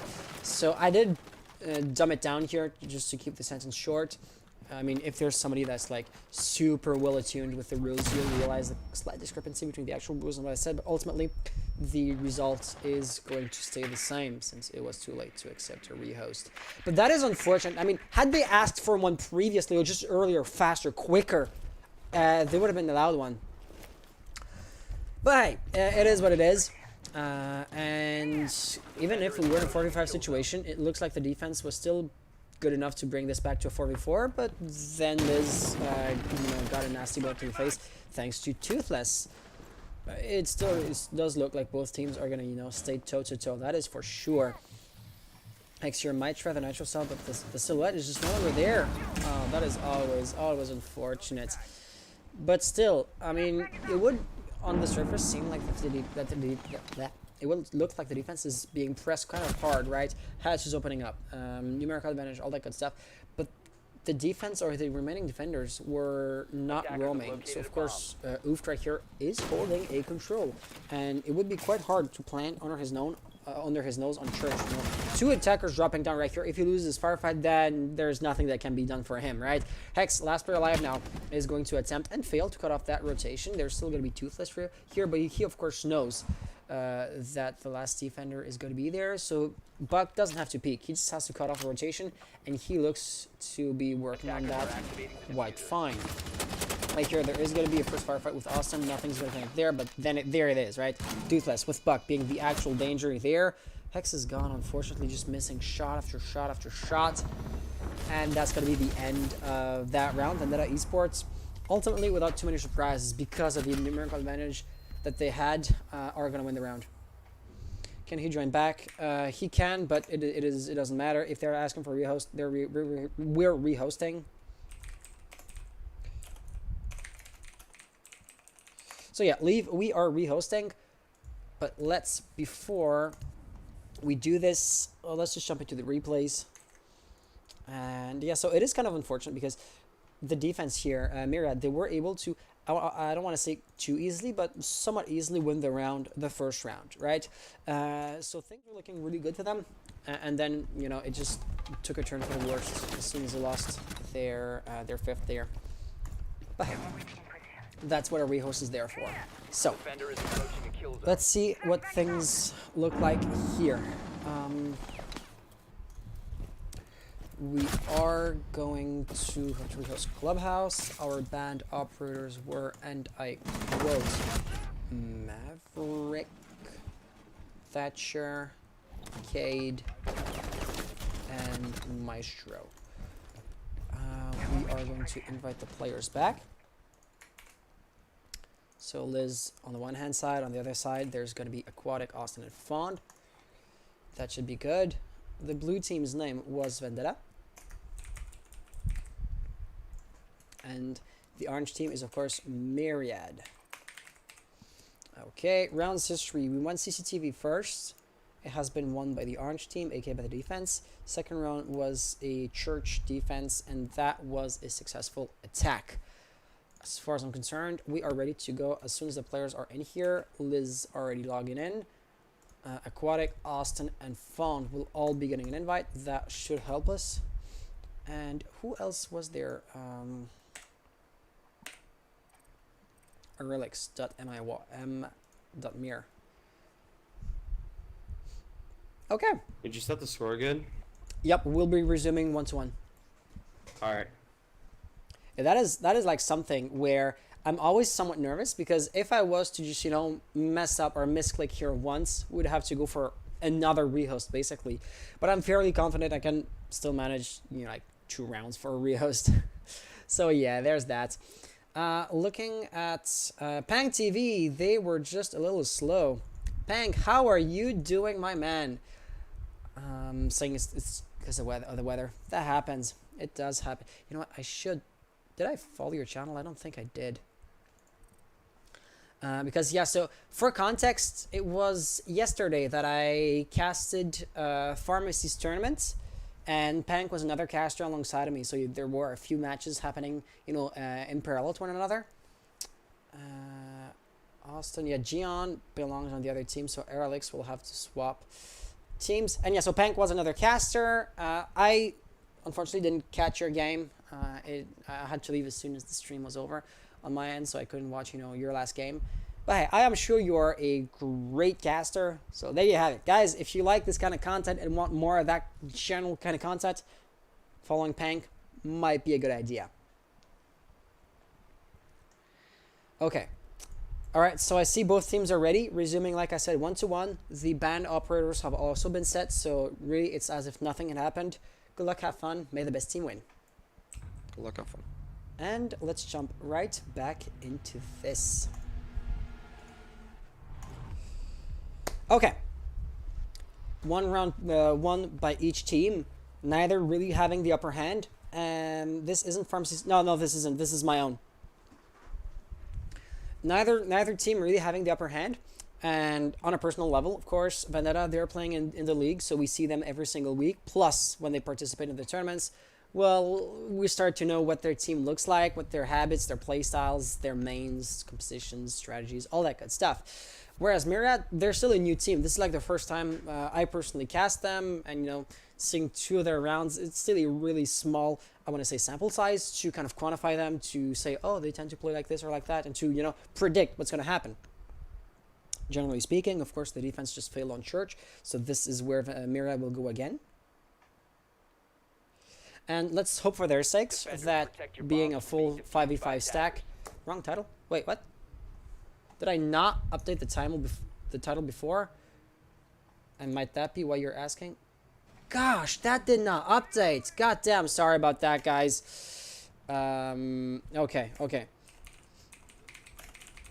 Cerberus Tournament, Season 2, Week 4. Oh gosh, I was caps lock, so the capitals are mismatched. Cerberus Tournament, Season 2, Week 4. Okay, yeah. I'm sorry. I did update it, but it looks like the program fell through. Thanks for that. Yeah, so here is a quick little tidbit of, I want to say, procedure, which we were adding up, which we improved on, or added really recently. Pank, I'm sorry for causing you a panic or causing you to freak out. It's really my bad. Really, it's my mistake. So here, okay. It is always nice for the players to have a VOD, right? And of course, as you know, Twitch only keeps VOD or archives of past streams for only 2 weeks. So it is standard procedure to upload your video or your stream's VOD to YouTube afterwards, which is something that we do. But uploading a game or uploading a video manually on YouTube every single time, uploading it, adding the title, going through Photoshop to add a thumbnail, that takes a lot of hours, of human hours, and the benefit is quite small. It's just to have an archive, right? It's not an active asset. And therefore, I am currently using Restream.io. For those of you who don't know that, I am technically not streaming towards Twitch servers. I'm streaming to Restream servers, who basically just take the feed. They don't touch it or they don't do anything with it, and they just resend it to, in that instance, Twitch and YouTube. When you're a Twitch affiliate or partner, there's an exclusivity clause. I am, per my contract with Twitch, not allowed to stream to YouTube. So the stream is private. You guys cannot see it or anything along those lines. It's just to have the archive and the title basically automatically uploaded to YouTube on its own without having to think about it, right? But then I'm using Restream's tool to update the title on both Twitch and YouTube at once, rather than having to do it manually twice on both websites. And it looks like that tool right there failed me, and that is why I caused you guys to freak out. Sorry for that once again. So like I said earlier, Myriad, they did look really strong on their first round. But here, we have not commented too much on their first kills, but it looks like Vendetta will be well poised once again to take the round. They do have a 3-man advantage, and the remaining defenders don't exactly have good map control. I mean, Hex right here, he is on bomb site, right? But if somebody could, for example, plant behind the bomb, if they were to drop at the hatch somehow without him noticing, and it would be quite hard for him to counteract that. I know the push is coming from that direction, but just to say, even though the defense is not roaming at the top wall or anything along those lines, Aurelix right here was powerless to deny the plant of the diffuser, and he's really low on intel. He visibly does not know where his opponents are going to be. He actually expects to be actively flanked from behind. That shows just like how ill-prepared he is going to be to push back on site if he does not know what he's going up against. That natural cell, or that toxic babe, seemed to be fairly well tossed, but ultimately it doesn't matter. Gian getting the final kill, and that was just a formality. Vendetta Esports now up 2-1. Things are, like I said, looking pretty good for Vendetta. Still, the game is fairly young. Anything can happen. And the nice thing is, you do have, I want to say, the learning phase, where both teams do have to figure out how the opponents tick, what the kind of play style, habits, mains, all that good stuff are. And for the time being, one thing is for sure, it looks like Vendetta were able to really well adapt or react to their opponent's playstyle. After all, let's just remind ourselves, Myriad won the first round with a comfortable lead, but that right here was an absolute blowout round for Vendetta's favor. So should, the generic, general direction in which the wind blows currently, I mean, things are looking really good for the blue team right now. Okay, real quick, allow me to just... what did I do? What am I doing right here? Allow me to just also update the stream name a second time, because I kind of did this in a full-on panic. Tournament ENT Season 2, it's not week, it's a Playday. Playday 4, and it's DLs. Okay. Awesome. And since that didn't also update to YouTube, because I didn't do it with the other tool, I'll just do that on the YouTube stream right now. And thank you very much. Okay. Okay. The delay is gonna make my my message seem scuffed. Don't worry, I'm used to it. And right here again, talking about creative ways around that problem. We were not supposed originally to have a delay tonight. You would think to yourself, okay, well, without a delay, the players could just like stream hack each other and gain an unfair advantage by doing so. I do have an observer right here, so I'm not the one like clicking the buttons, swapping POVs and all that good stuff. And the dedicated observer was supposed to like send me a stream through YouTube. Once again, private stream, which I would just put on full screen and cast off of that, and that stream itself would have a 3 minutes delay baked into it, which would in turn allow me to stream with no delay without compromising the game's integrity.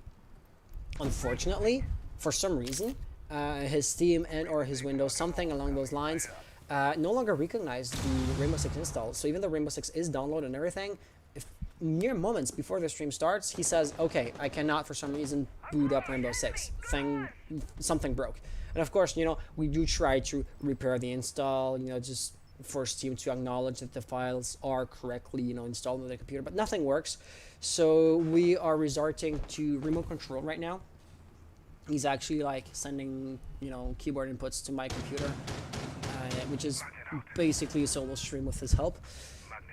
But yeah, had everything gone to plan, we would have had a no delay today, and it would have been so easy to just keep on chatting and sustain a conversation with you guys. Unfortunately, things don't work out the way we want them. So absolutely, Ari here has been spotted out. I'm gonna assume here Doc is the one standing on the catwalk. I don't see why he wouldn't be there or why somebody else would be, concerning the composition. Oh, and that drone's just gonna fall right back down to oil pits. Liz holding that angle might be in a really strong position. I want to say it is Hibana and thus Aquatic silhouette in the bar area.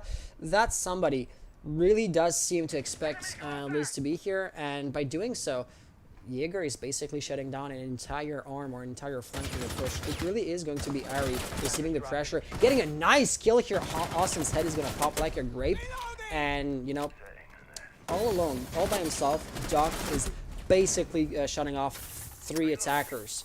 It was Liz who got the kill on Aquatic on the other side. Still, Garage is going to be secured for the attackers, but Fawn is going to die in the meantime. This is like the roaming problem, right? Liz was unchecked, gets a kill, gets a second one down but not out. Now Toothless has to stop what he was doing, has to turn around, we have his teammates, and they cannot just push in even though there's only 10 seconds remaining on the clock, because they will just get shot in the back from Liz. So what can you do? It is really an unwinnable situation here. As far as the Garage was concerned, looks like the rush is working pretty well. They did get a kill, a few trades back and forth. Diffuser unfortunately was not planted, and Myriad will be winning round number 4. Their CCTV defense seems to be on point. After all, they won twice on CCTV and lost twice on Church so far. Not in that order, mind you, but hey, that's the way the game is looking right now. So the interesting thing is, if they never manage to win a basement defense, that would entail that we'll never go into the tertiary bomb site, aka we will never see until the real swap occurs, right? We'll never see a bedroom or even bar. I don't expect at all to see it. And I know we just played this map before, so those of you who've been in the stream for 45 minutes an hour at this point, you have already heard me, but you know, I will repeat myself just to make the point extra clear. It is unfortunate that bar is such a weak bomb site, because that kind of that bomb site not being viable, it takes away from the balancing of the game. I mean, Myriad here, they can reasonably either go CCTV or church for their first defense, because both bomb sites are really viable, or I should say are as viable the one as the other. And that keeps the attackers guessing. I mean, braining and surprising your opponent, catching them off guard is really strong. And here, of course, primary secondary bomb site for the first round, the attackers are kept in the dark, but then, you know, the gig is up after a single round. Thing is, tertiary and fourth and last bomb site, they do have, you know, a clear distinction between bedroom, which is significantly stronger than bar. And that weak balancing on Ubisoft's part kind of takes away from the individual players or teams in that instance decision making, because the decision has been made for you because of Ubisoft's poor work. You cannot realistically expect to go bar and have a reasonable chance of winning the round. So okay, rant over. Fawn is already working at destroying the castle barricade. Really cautious, however. He does seem to expect the window right there on CCTV to be destroyed and somebody to vault through. But it does look like Austin is going to be in there and saying, all clear, you can, you know, turn your attention to the bomb site itself without having to worry too much about a pesky little roamer. Lizwo, short for Liz, I want to say, was a really strong roamer last time around. And therefore, losing Jaeger extremely early into the round, that could put Vendetta in a strong position, an advantage which they currently don't need too much, because from what we've seen so far, CCTV is a good defense from Myriad, but everything else seems to be a bit lackluster. Right here, Aerolix is speaking in a firefight, which wasn't exactly needed. I mean, time is always on the defensive side, so actively running towards a firefight is, you know, considering the inherent risk in a firefight, is only rarely, I want to say, a good idea, except if you have like a significant advantage here, which of course Smoke didn't have while peeking there.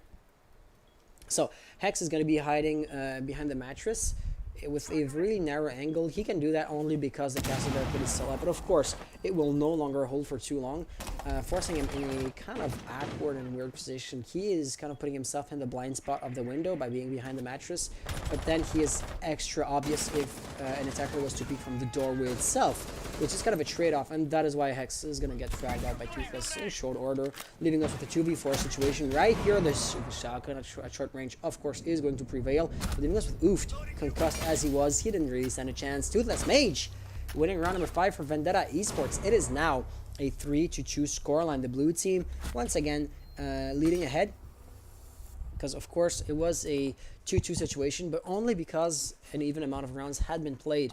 As soon as, you know, the 5th round occurs, someone will have to lead, and it's gonna be Vendetta Esports in that instance.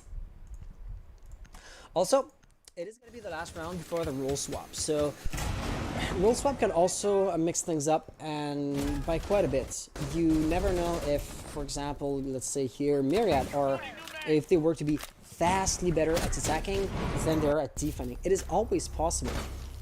Not always the case, but like I said, it is going to be the first time that we are actually casting the orange team here. There are newcomers as far as, you know, my casting and this competition is concerned. It is late where I'm at, so I'm going to say goodnight. Enjoy the rest of your games. Pank, so you gotta be European, I would assume British. Wait, let me manage. It's 1 a.m. your place, assuming you're British. Correct me if I'm wrong. So hey, I would totally understand that at 1 p.m. or at 1 a.m. at this point, you want to get to sleep. Have an amazing night. Thanks for stopping by, especially considering the late hour. And yeah, I hope to see you soon. I hope to see you soon, man. So, basement defense. Myriad are gonna have, or are gonna be allowed one last attempt at a defense, and they are gonna be picking the church area. Of course, they want CCTV recently. They cannot go there again. What else? What other kind of opportunity do they have? They could have gone bedroom again, or they could try church. In that instance, they went with the basements. Thing is, they have never won a church defense. They've tried twice now. So all in all, with this being their third attempt, half of the round have been played in the basements. And they have yet to produce a single victory there. So if I was to base my assessment on historical data, I don't think Myriad's chance at winning the round here are too great. They can still reinvent the wheel and drastically change up the way they play, but just looking at the composition, looking at the general positioning of the players, doesn't seem to be the case too much. Plus, of course, Vendetta, they won with the really healthy margin last time around, right? It was a 5v1 situation. Then the last defender, I believe it was Erlix, got a kill, so okay, it was not a flawless round, but still, you cannot argue that Myriad lost because, a dumb mistake, or not a single dumb mistake, or, a lucky wallbang by Vendetta. Anything along those lines is not an apt description for the round that we saw 2 rounds ago, 3 rounds ago, at round number 3. And therefore, like I said, it is kind of a granted that Vendetta are on track to win the round. So it's more up to Myriad to break the status quo than really to Vendetta to earn the victory, if I can put it this way. There's going to be somebody right there. Ari is going to be receiving a lot of bullets, just not dying. And it is unfortunate there are no frag grenades here, because it looks like Ari will be revived. I do believe Gion has jumped down and he's kind of rushing in, trying to get the kill, trying to deny the revive, something along those lines. Not exactly working too well, but hey, Ari will be put down by Austin, who himself was able to funnel into OBJ. Hex is gone, last player alive. And here, like, the good news is he's Echo, so he can play for time, delay it by, some amount, but he's limited, right? The drone here is going to be feeding intel, but it didn't stick to the ceiling. That's unfortunate, because, I mean, Hex, you cannot really blame him for sticking to a, one of those pipes that ran along the length of the ceiling. He wasn't going to look up before he went up, right? And it looks here like we have an audio glitch, because I am not hearing anything. So it's not like the stream having an issue or something along those lines. Worst case scenario, we would log out and log back into the game. Nonetheless, Hex, right here, in a 1v5 situation, he is going to be really, really short on time, and in a tough situation, in an unwinnable situation. And there you have it. Toothless getting the last kill. It was a formality, just like it was last time around. This time, however, Vendetta will actually get the flawless round.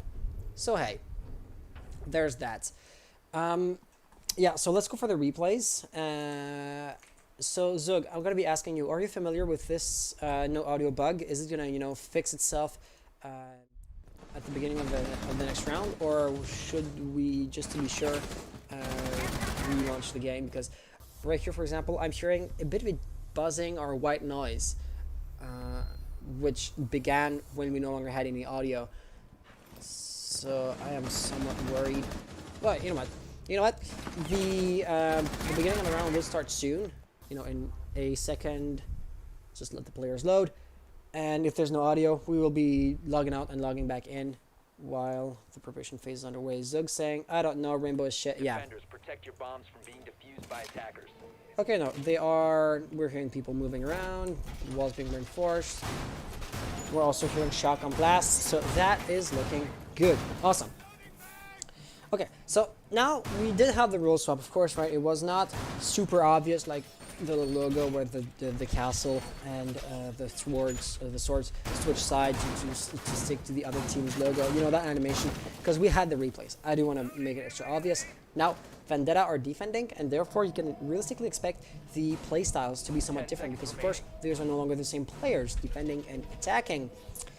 Generally speaking, Gion wouldn't always play Echo, because Echo does tend to be banned quite a lot. This time he'll be jumping on the opportunity to play, the Japanese operator. And as always, I am always going to mention this. Seeing Motzi, seeing Pulse, those two operators could very well be used as roamers, but of course it is not going to be the case. Font is going to stay on OBJ and feed intel. That's at this point the expected playstyle for a Pulse. But Toothless, he could reasonably be expected to be roaming. but it's not going to be the case for having seen that defense coming off of Vendetta a few times. At this point, he's likely going to be staying around the blue boiler, oil pit, blue staircase, that kind of area, generally speaking. And the greater point is he's using his utility in an intel denial role, basically like a mute jammer, not actively roaming with them. Like, we could just hear it right now, right? Maybe might have been a bit quiet for you guys, but Mods just said, "Hey, hack the drone," and as you can see right here, he is using said hack drone. Austin, you holding utility room as well. You know, the drone that was hacked. Come on, it's just an S. I can pronounce that. Is going to be coming back from oil pit. There is a silhouette there. I want to say it is Sophia, but from afar it's quite hard to tell. And Austin is ready to receive the pressure. Watching the angle like a hawk as he is, it's not going to matter too much, since that silhouette just ran back up the ladder and is no longer going to be pushing from one direction. So ultimately, it would be considered misdirection, and it seems to be working pretty well. He is still looking the right side, whereas you can see right now that the push is going to be coming from the main stairs actually. And it's really well played. Plus, of course, there's the hatch which is unlikely to get the kill on Austin should he stay behind the boiler, but his rotation would be cut off if he was to try to rotate out. So Hex is gone. Does get the kill on Toothless. That is not going to be providing for a 3v5 situation. Cheon having lost the connection. He logged back in, as you can see, but still, that is going to be an inherent disadvantage for Vendetta. Kind of, payback for what Myriad had to endure previously. Still, all hope is not lost, because the attackers are not ready to funnel into OBJ, and they're not in a situation where they can just get the diffuser planted. I mean, a double kill can happen quite rapidly. Right here, that's not going to be a triple kill, though. Flurry of kills are happening, actually. Austin, last player alive in a 1v2 situation. He seems to have really good control over Church, but should the diffuser be planted on Armory, things would get dire pretty quickly for him. And that does not matter, because he's actually going to lose his firefight. His head will be just smashed in by one of Ares' bullets, and that's going to put a swift end to the round, and thus giving a third round to Myriad. As a team, they are doing not too bad. Okay, let's go for the replays, and then I have yet again received a few Discord messages. Did you notice someone crushed on YouTube? Yeah, they came back. I gotta say though, I don't know if anybody on chat is hearing this, but I do hear a small buzzing sound, like white noise, in the background behind Rainbow Six. If I was just to be sure if I mute the game. Yeah, it is really coming from the game. So I don't know if it is annoying you guys, but it is annoying me. So I think I'll just leave the game and reconnect to the lobby. Hopefully this is gonna clear the bug, and if not, I'm just gonna live with that. So let me just have a message to the players. Audio bug. Be right back. So yeah, we are going to be disconnecting and reconnecting quite quickly. One thing is for sure, let's not abandon the match. Just want to return to main menu. Okay. Yeah. So we'll be back in just a few moments. Check on custom game. Oh gosh, you're supposed to see. Oh yeah, and reconnect to custom. No, I'm still hearing it. That is unfortunate. That is unfortunate, but I don't think we're going to be missing even the beginning of the attack phase. So, back into that scene. Of course, it is going to be Vendetta defending. They just lost their church defense. They could go there again, and they did. So it is going to be basically more of the same. Question is, are they going to be able to adapt their strategy or their playstyle to actually produce a victory out of the round this time around? One thing is for sure, they won't be at the inherent disadvantage of having a 4v5 situation, so that can only help. But will it be enough? That's the next question. Right now, this was, I want to say, a nifty trick to protect the jammer, because of course, you could just destroy it through the drone hole. But here, by having the deployable shield and an ADS device to protect said jammer, it's going to be a nifty situation, right? You can still just overload the ADS device with a few flash grenades, but that is unlikely to happen in all honesty. Ultimately, I do feel like that is a lot of utility being poured to protect, a single jammer. I do get why, because the intent here is to deny basically access to an entire region or to an entire angle of attack.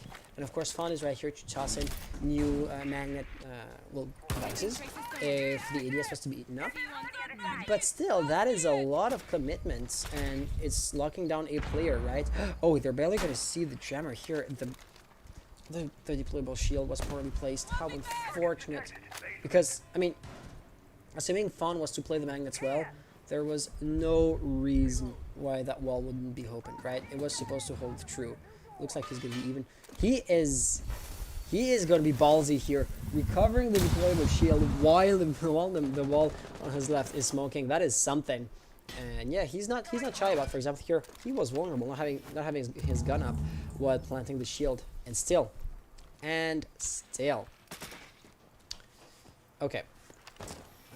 There we have it, yet another magnet device. So of course, Fawn will be your go-to anchor to protect, your tunnel. Eric's on the other hand seems to be probing the hatch. Let's see how well that works out for them. But here you of course have Hex is gone. Mounting the pressure slowly, ever so slowly. Not getting the kills, and he's ill-equipped, I gotta say, to counteract the deployable shield, because what can he do? He cannot toss any kind of utility to destroy it, or to flash grenades, concuss, or anything along those lines. Right here, that's gonna be a nice kill by Fawn. Aquatic getting another one in the meantime. No, a 3v5 situation, 4v3 situation, as Liz does get a nice kill, but Austin gets one at the same time, so the numerical advantage is going to remain basically the same. X is gone, and Aerolix in a tough situation, that is for sure. Where's the pressure even coming from? So there's going to be Hex right here in the central stairs, and Aerolix has jumped down into Moto, so that's going to be, an attempted push here. Both attackers at the same angle, but planted would be, of course, a death sentence at that range, with the shotgun threat looming over you. And he didn't get a second shot, simply because the timer actually ran out. So this is going to be a really nifty defense by Vendetta, who are now in a 5-3 situation. So things are looking pretty good for them, but they cannot, take the victory or take the game for granted, because their opponent here has proven somewhat resourceful. They're not winning round after round after round, but it is going to be actually a nice little, I'm going to say, team. It's been, a back and forth situation actually, and therefore, seeing as Murad, they are capable of winning their round, just in a somewhat unreliable fashion, but they're still winning rounds. Well, it would be too much of a stretch to ask the orange team rather, to win 2 rounds in a row to just get the scores back into an equilibrium. I feel like I rambled a bit too much here, so let's just jump into the next round. Round number 9 it is going to be, and of course, after having successfully defended the basement area, Vendetta will go at the top floor this time, and that is going to be a CCTV defense. What will happen on that front? So it really does look like it's going to be the default go-to setup. At this point, I'm not surprised too much about anything anymore, because we've seen this strategy time and time again. Toothless with the ACOG duck will stay up there. 10 seconds left before Fun Aquatic, the other guys will be anchoring down on OBJ. Somebody is likely to hold up the red stairs, and maybe you'll have Austin roaming, but that is not necessarily a given. attackers are moving out to locate a bomb and defuse it. Actually, it looks like Fawn is going to be roaming. Oh, Gian, what are you doing? Is he going to attempt to hold on to landing? That could be interesting, because of course, if he's able to protect landing, that would deny, for example, Zofia the ability to destroy the bandit batteries. But, that could be a nice, on paper, thing to do. But here, Vendetta, they're not bringing a bandit battery to the table. So, denying Zofia the capabilities of destroying the ceiling, and thus, hypothetically destroy that PC utility, there's no point in doing that. So to me, I assume it just comes down to general map control. And right here, of course, there's going to be a silhouette or 2 near to the reinforced wall, but what can they do, right? Bandit isn't there, Kid isn't banned, Mute can't do anything once the X-Caro's already smoking, plus, he's not in the composition in the first place either, so it's kind of a moot point, to be honest. Gian will die to Ares Fire, Ooft also biting the dust, but, Hibana had kind of burned up her utility, so like I said, even though, like I said, considering the same situation a few rounds ago, Hibana, hard breaching capabilities On paper, it's kind of a VIP play style, and you don't want to lose that operator too early into the round. But as soon as, you know, the Excarus's pellets have been used up, well, if you were to lose Ooft, you would basically lose just a gun. And that wouldn't be, you know, the worst thing ever, though it is still an unwanted outcome. There's Erlix bleeding out, and it looks like Ari will be reviving him. So Hex is gone is basically the only one pushing or mounting the pressure from that angle. And you can see how uncertain he is, right? You can be rushed out from either the garage door. There's always, you know, stocks, the opening in the wall itself, running up through the, you know, the window by the blue stairs. So he had to pull back, but that is just going to be so much more passive. And as the attackers, you cannot just wait, because I mean, he has the diffuser, and holding the angle isn't going to get the diffuser planted, as unfortunate as it is. Plus, Vendetta have no reason in hell to peek him. So it really looks like it's going to be up to, you know, Alex and Ari to do something from that angle. Right here, smoke canisters are going to be popping, so that is going to be utility kind of spent, and rushing through the smoke is not going to work too well. Toothless cutting off Eric's right here, but Hex is gone, is now there once again, holding the angle. Firefight will be happening. A few bullets are exchanged, but nothing is hitting anybody, and the timer isn't waiting around. So Ari now is kind of pinned down, trying to rush in. Zofia will be taking a lot of damage, but Zofia is still alive. That's what matters. And actually going to kill an aquatic Toothless, last player alive. And that is going to be quite empowering. Hex is trusting himself to rush in to try to get the diffuser planted. And Ari holding the angle, both players exchanging fire, nobody actually dying. And here peeking again, that will be Ari's last mistake. Hex is gone, really low on health, one single bullet would be the end of him. And he is going to be peeking right there by the window. That was super aggressive. I didn't actually expect that to work, because of course Doc only needed to spray one bullet blindly to get it working, but he didn't pull the trigger, and there you have it. Myriad, well, they won a nice round, and they're keeping the scores stubbornly tied. Okay, let's go for the replays. And we are still receiving.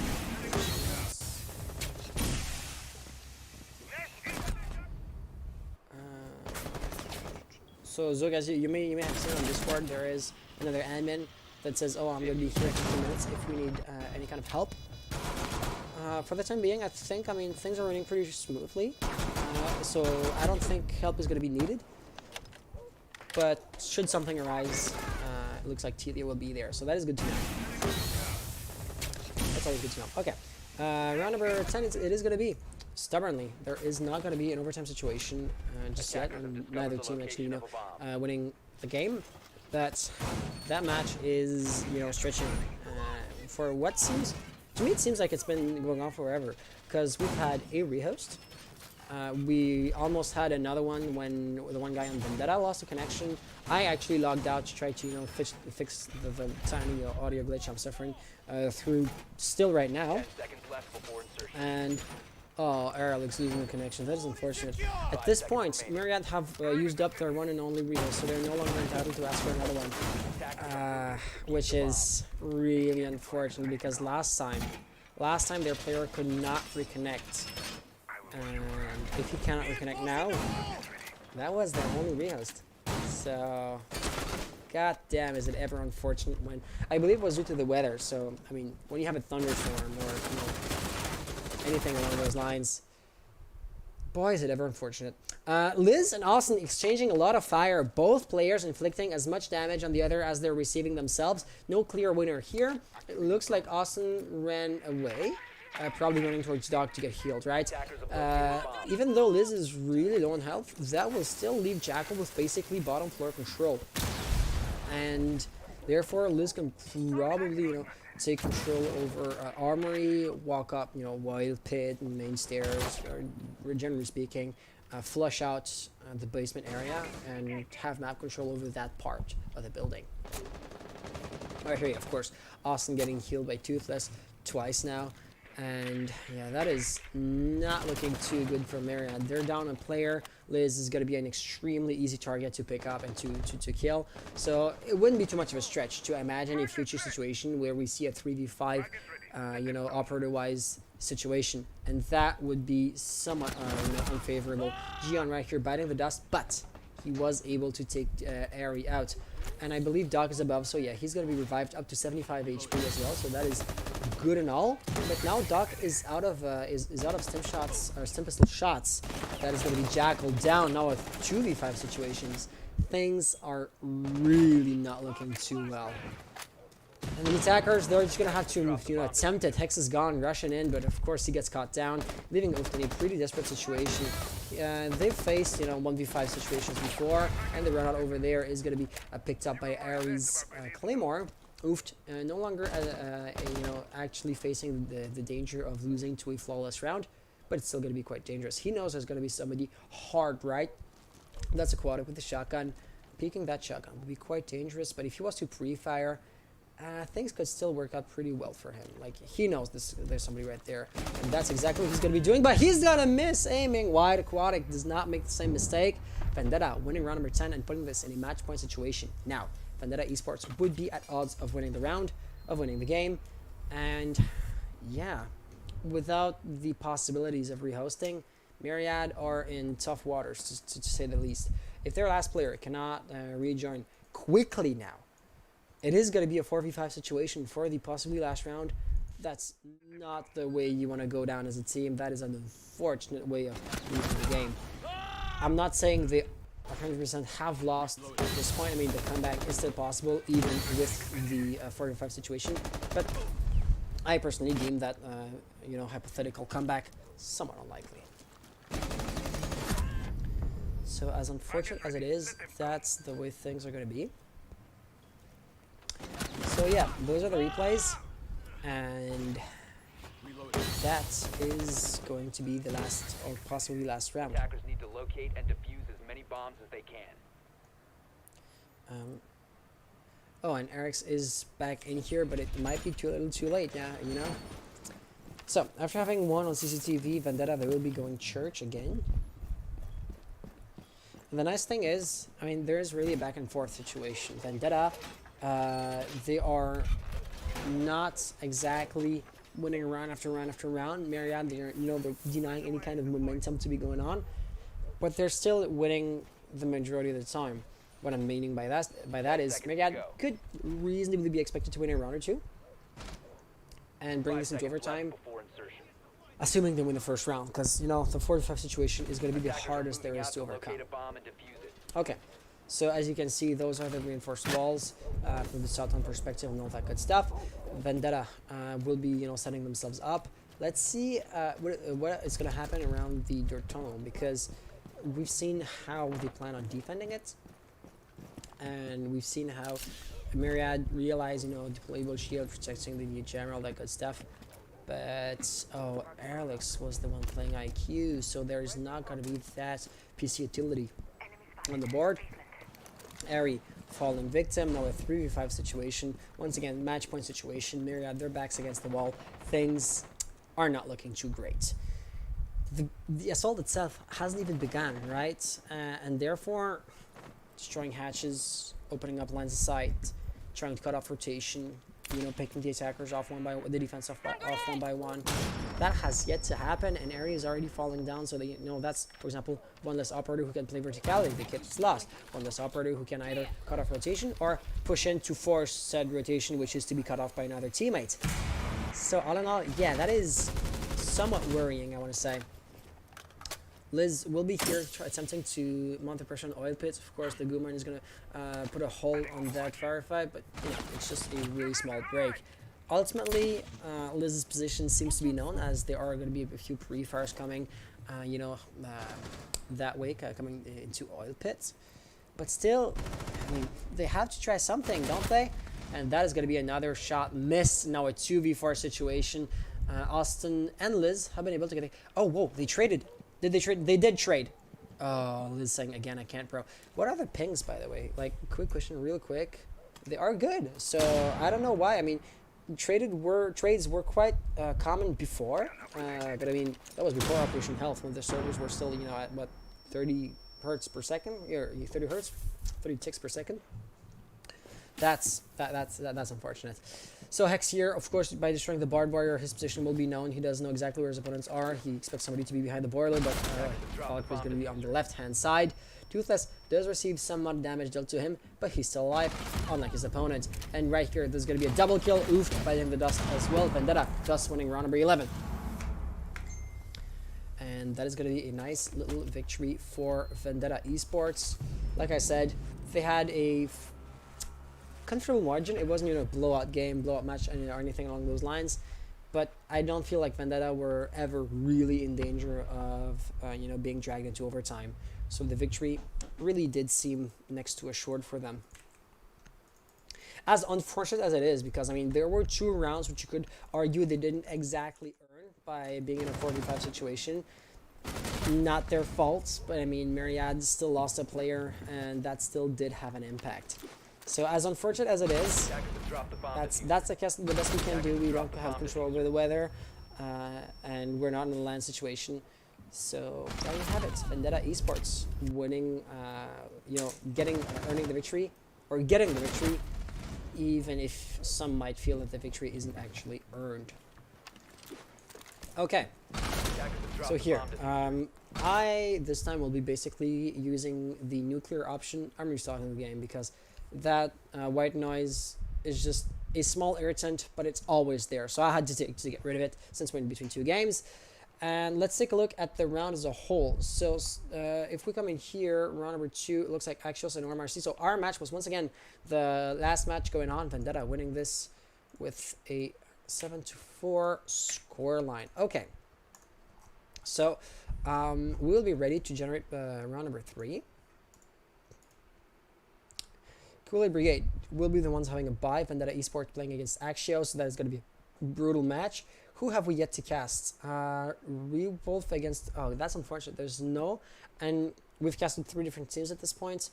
And, we've casted a team on every match. So we're going to have to cast somebody twice. Let's not pick Vendetta versus Axios, because at this point, Vendetta will be casted 3 times in a row. So Zug, what are you saying? Rewolf Elite against We're Coming? Or Marcy Myriad? It's up to you. I will be keeping... Let me try to break it.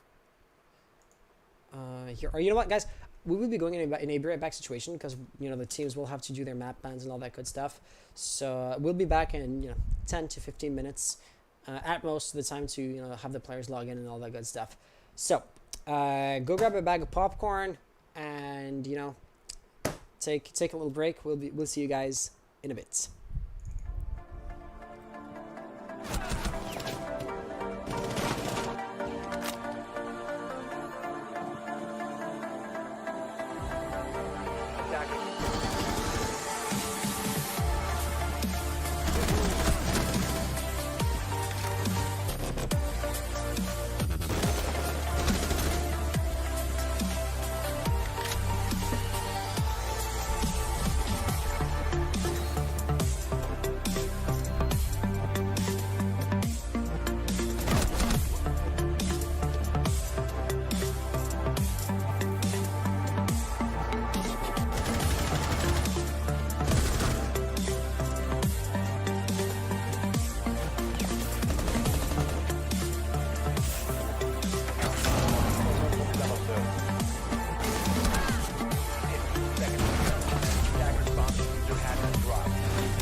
10 seconds left.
And we're back. We're back in a quite a brutal fashion, I gotta say. It is gonna be a coastline game. We are coming for your scythe against Rewolf Elite, with we're coming starting on offense. Let's reset the bands, and it looks like Wopu's mosses are gonna be subpoenaed yet again. It happens.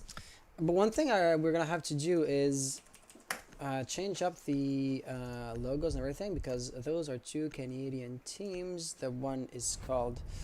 Okay. We were kind of scrambling behind the scenes, doing a few things at once. Iconic plays, hey man, how are you doing? I do see that people ask OMRC to be casted, and you know we did see this, but we still made the decision to not cast them. I'm sorry for you guys who would have liked to see OMRC or Axios to have some screen time this week. One thing that I can promise, however, is that we are actively working at getting more casters. So if we were to have, for example, 3 casters tonight, every single game would have been broadcasted. So yeah, that is something we're working on to improve in the future, and you know to up the number of views and to help everybody out basically. So that was Blackbeard and Montaigne. Now there's going to be a Valkyrie ban as well. And last but not least, the second defensive operator that's going to be taken out of the picture. You can really see how this map kind of sets itself apart from the other ones, because Coastline is going to rely so much less on hard breaching compared to, for example, say, Clubhouse. A push is rarely, if ever, going to live or die by the capabilities of breaching the reinforced walls. And that is going to be it for the UI, so that is perfect. Okay, and we're back.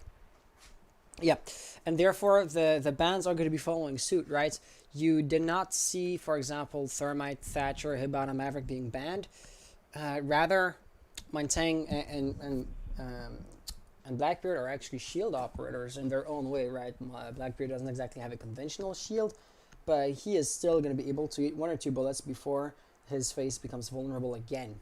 Okay, so our first defense right here is going to happen in just a few short moments, and it is absolutely going to be the kitchen defense. Looks like Rewolf are maybe attempting to throw the blue team off their scent, because of course you would, generally speaking, expect a top floor defense first. And, you know, the blue team, the attackers, may have picked a composition which is better suited as attacking the top floor, which right here might be, you know, playing off of this information. Let's see how well that works, but for the time being, it looks like Fantix will be attempting to roam a little bit. Alvine, Jello, Maze, they'll all be staying on LBJ, but not at all, actually. Stab and Maze holding up the main entrance, or maybe Stab is just giving the Colibri shield to his teammate. Yeah, that's going to be the case. We also saw that Jello is, you know, roaming around the blue bar area, blue bar and office, I want to say. So it seems like there is a defensive presence basically everywhere in the map, and map control is going to be something the attackers are going to have to earn and not just gain, right? They will have to fight for every inch of ground they get. It remains to be seen how stiff a fight it's going to be, right? Because the roamers can either commit to a firefight, or once the pressure becomes too great, they can just, you know, run downstairs and get back to their teammates to not be isolated and facing against multiple attackers at the same time. For example, Fantix, your roamer. He, is going to be facing down Abel's barrel, but he is going to be firing first, thus getting the first blood for the defense. Skyzy is going to be the second one here who will try to counteract him and to, you know, dislodge your pesky roamer. But for the time being, Fantix, of course, he is going to be, he's going to be an operator that can camouflage himself to the drones. It looks like the jammer was not active, and Wupu isn't going to pick up on him. And, you know, as soon as he does turn on the jammer, Wupu is no longer looking. And right here, the jammer has been turned off. So that is going to be really an unfortunate series of events. But I believe Fantix has dropped down the hatch. Therefore, he would basically be free to go up to Doc to get himself healed and to basically do more of whatever he just did, because that worked. But alas, he will be caught off guard by Ajax, who is able to get a first kill and bring this back down to a 4v4 situation. With the roaming danger now being taken out of the picture, you will be in a position to open up, for example, the floor from A to Z and start mounting some vertical pressure. Is that going to be enough? Of course not, right? The point here is never to get every single kill or to get the diffuser planted. You will have to drop down for that. But luckily, you can get a kill or two. Doesn't seem to be the case right now. You can cut off rotations and put the defenders, generally speaking, in an awkward position. And that is where, you know, hard breaching or vertical deep breaching excels. Ultimately, without really knowing where their opponents are going to be, you cannot open up the entire ceiling, right? You know, Buck only has so many shots, plus he's dead now. Wopu does have 2 more breaching charges, but you know, he's low on utilities, I'm trying to say. Xen does get a nice nifty double kill, leaving this with a 2v2 situation. Stab and Jello, last players alive, are held up in the bomb site itself, so it's not like they're roamers who have to desperately get back on site. It's still gonna be, you know, a fight for OBJ. With only 15 seconds to go on the clock, Ibana did not know where to aim. Stab getting a free kill there, so Wopu here has to pick up the tab. He gets a first kill, looking for a second one, but of course, peeking and going for the fire might have been a mistake. Ultimately, Jello still manages to get the kill, and thus the defense will win round number 1. Wow, pronunciation, but there we go. There we have it. Rewolf kind of by the skin of their teeth, ultimately, right? It was a 1v1 situation in the last few seconds of the round. Still, Rewolf will be taking that first round and getting an early lead compared to their opponents. Still, of course, somebody has to have the upper hand, simply because both in automated rounds has been played. And it was so close that I cannot say that, oh, Rewolf will absolutely win round after round after round, or that, you know, we are coming for your stuff, or in a tough nuts. They're in a tough situation. Things can really go either way. And to the observer, we're still seeing the replays. So he was showing off the scores and the rankings of the players. You know what?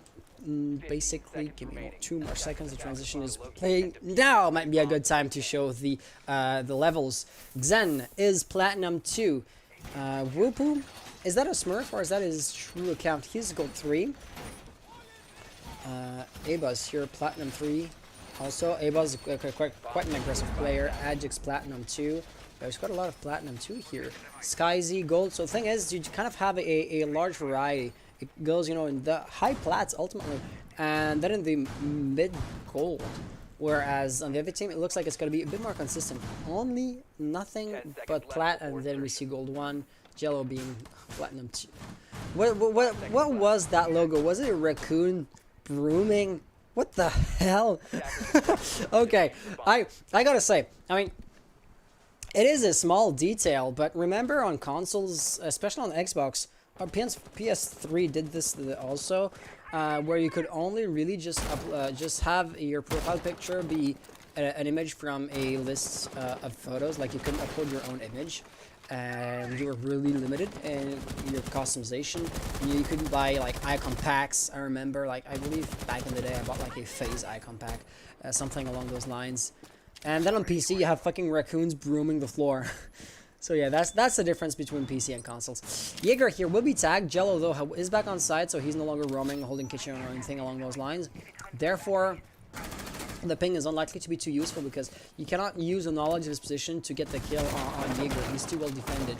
So, hey, they will know he's no longer roaming. That's something, but ultimately, it was not the best use of utility ever for Abaz. He couldn't know, so you cannot, you know, realistically blame him. But still, he tried and didn't get anything in return. It looks like that shot by Skyzy was a miss, because I believe he wanted to throw it, you know, a bit higher up. Still, it looks, or it sounds, should I say, like Xen Hibana is going to be attempting to open up the reinforced wall behind Billiards. And that would put the pressure on, for example, the angle where smoke would usually be anchored down.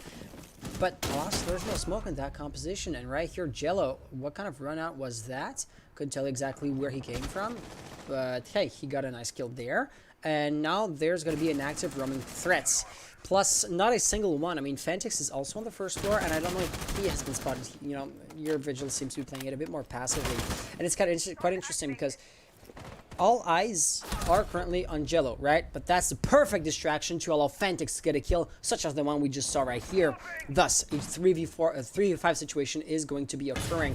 Skyzy on the hard left knows there's somebody right there. However, he'll be catching Jello off guard, but that will tell Maze that somebody's there. But Skyzy's just unstoppable. They all know he was there, except for the first one, and that was not enough to stop him. That natural assault is not going to get anything. That might be a 4th kill. Is that going to be an almost ace? I mean, it still looks quite likely he is going to be worried for his back. How could you not see that ADS device? Flash grenades will be tossed, but that's just, you know, a distraction. Skyzy's playing a dangerous game, I gotta say. But, oh god, we saw 3 kills in rapid succession. That's gonna be a 4th. I'm sorry, I want to see the ace. Fantix, show your head, show your face. Yeah, but I mean, fair fight and everything. I mean, Skyzy still has to earn the last kill. But if that's an ace, that's gonna be magnificent. It's gonna be beautiful. And right here, heavy pre-fires will be attempted, but no, Zen does get the last kill. I mean, still blue team won the second round, and thus, you know, the scores are gonna be tied. But god damn it, Skyzy not getting the ace. That is unfortunate. I mean, an ace is always nice to watch. So that was a Billiards defense, which I would say seems quite likely to repeat itself, because of course the defense just lost here, so it would not be too surprising if they were to attempt this a second time in a row. But before we jump into the next round, let's just look at the replays. Beautiful replays. I mean, the beginning was kind of typical, right? I still don't know what kind of rotation Jello took to get the kill on Ajax, but then, you know, he was a perfect distraction to enable Fantix to get the kills. And then Skyzy gets a first kill on Jello. Okay, so he was caught off guard by the air jab. That's fine. Then Doc reacts, attempting to get the refrag. That doesn't work out. Skyzy pushing the advantage, getting a third kill right here on stab. That was amazing. And, you know, then the pace kind of stagnated a little bit. You had to wait a few more seconds, a few more dozen seconds actually, before he got the last kill. And all in all, that doesn't matter too much. But he didn't get the last. That, I think, is the most unfortunate thing there was. Nonetheless, round number 3. It is going to be... Oh, yep, we're here.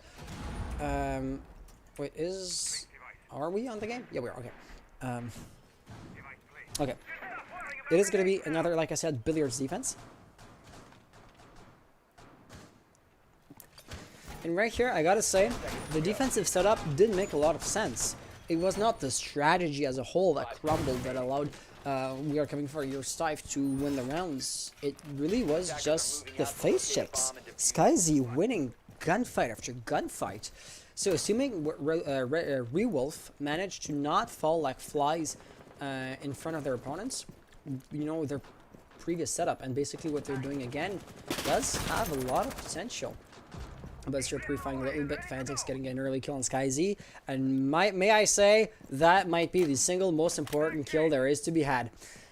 Wopu kind of looking for a refrag, but of course Fantix is not going to be peeking. He knows he has to not push his advantage too much, because right here he is going to be, you know, tracked. Not just in the, I'm going to say, poetic sense of the term, the attackers are looking for him and everything, but a Buzz does literally have a tracking gadget.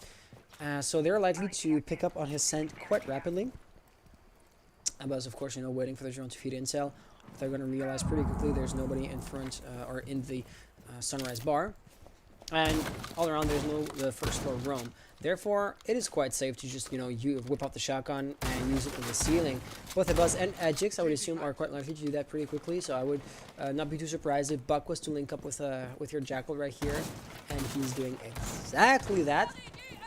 But the defense is not hunkered down directly on OBJ. Actually, like, if you look at the orange silhouettes through the wall, nobody is directly on bomb site. So as interesting as, you know, breaching the ceiling might be, ultimately, most defenders are currently roamers. And, you know, this is perfectly illustrated by the fact that the X-Kairos here are getting shot down. So, you know, they're still going to detonate. Not all of them. There's going to be a nice little opening made. But, you know, it's going to be a smaller opening than what was initially planned for. Ajax in a full-blown firefight, losing a lot of health. But I couldn't tell you exactly who that was, because whoever peeked him, whoever, you know, robbed him of a lot of his health, is no longer there, is not insisting too much. And that kind of seems to be Rewolf's strategy. Get a kill, disappear. Don't get bogged down, stay mobile, and stay invisible. And that seems to be working pretty well. I mean, for example, right here, Ajax is holding an angle, a Buzz is holding an angle. Right here, he's likely to get a kill. And he does, but ultimately when they're holding angles simply because they expect, you know, the attackers to be popping up from basically everywhere, that is bogging them down. And we have not yet really begun to attack the OBJ. We've reached the floor, we've reached the ceiling, but that's just the extent of how they weaken the bomb site's defenses, right? And with 30 seconds to go, 2v4 situation, that is not much to show for yourself. Alvin here getting a nice kill. Xen, now last player alive, falling to Fantix's fire. We will elite, winning round number 3. Oh yeah, by the way, Zug, for example, right here, that final kill cam, that can also be recorded for the replay purposes, since, you know, it's a nice kill, which we didn't see originally. And, you know, just to add a bit more replays, that's something I'd invite you to do in the future. Okay, replays is gonna be, and I feel like I'm repeating the same thing over and over again. I do have a Discord notification. Oh, yeah, there is a game from Titans League happening right now. I'm currently casting the Cerberus tournaments. I'll not be free to cast your game. I mean, the teams, the players, they can schedule their games whenever they want within the week. If they pick the one-time slot where I'm not free, I'm sorry. That I don't want to say that's on you because you don't know my schedule by heart and it's not your job or your place to know, you know, what I'm doing at every given time. But it's still unfortunate that they pick like the one-time slot where I'm not actually available. Nonetheless, meaningfully, it's a 2-1 scoreline for the time being. They are going to be forced, you know, out of billiards since they just won. It is going to be thus back to Kitchen. Kitchen, which they famously won on the first defense here. So if history was to repeat itself, things will be looking good for them. Let's see exactly if history is going to repeat itself, because for the time being, I mean, looking at the composition, what do we have? Fantix and Jello are likely to be roamers. Fantix in particular, right? He does get a kill, he disappears immediately. His roaming playstyle is really, really good. But also, it is going to start to be known, right? Because we're coming for your Stive. They're playing against Rewolf for, you know, that's the 4th round at this point. They've had enough time to figure out how exactly the defense ticks. And it looks to not be enough here. Jello getting a brutal kill on Skyzy. Skyzy was woefully unaware and unprepared to you know, be just brutally thrown into a firefight without his knowledge nor consent. And he is going to be saying, God freaking damn it. If I was to kind of translate the general sentiment here, he is typing in chat. So it might be a bit more aggressive. Can you have another target than me? He is falling to spawn kills round after round after round. That is unfortunate for him, but I gotta say, after the 4K he got previously, taking him out of the picture first thing in the beginning of the round might not be a bad call for Rewolf Elite. Still, Jello was playing quite aggro with the spawn kills and all that good stuff, but he's not going to be relenting. That's the kind of stuff I came to expect from them, to disappear as soon as you've been spotted out. But he's not going to be playing by this rule, and that seems to be the end of him, because, you know, Xan was able to utilize that to his advantage. Ebos is looking for Fantix. Fantix, I don't believe has been droned out, because of course Ebos as well is holding the angle towards the door, and the sound may be coming generally from that area, right? You know, Fantix walking back and forth, that kind of stuff. But he is not on the door. They realize this pretty quickly, and now the gig is up. Ebos knows he's in the corridor, and he's now holding the angle like a hawk. What can you do at this point? Honest answer is not too much. He's going to get peeked. 3 fires might be a go, but that's not enough. Fantix seems like you heard him coming, but of course, right?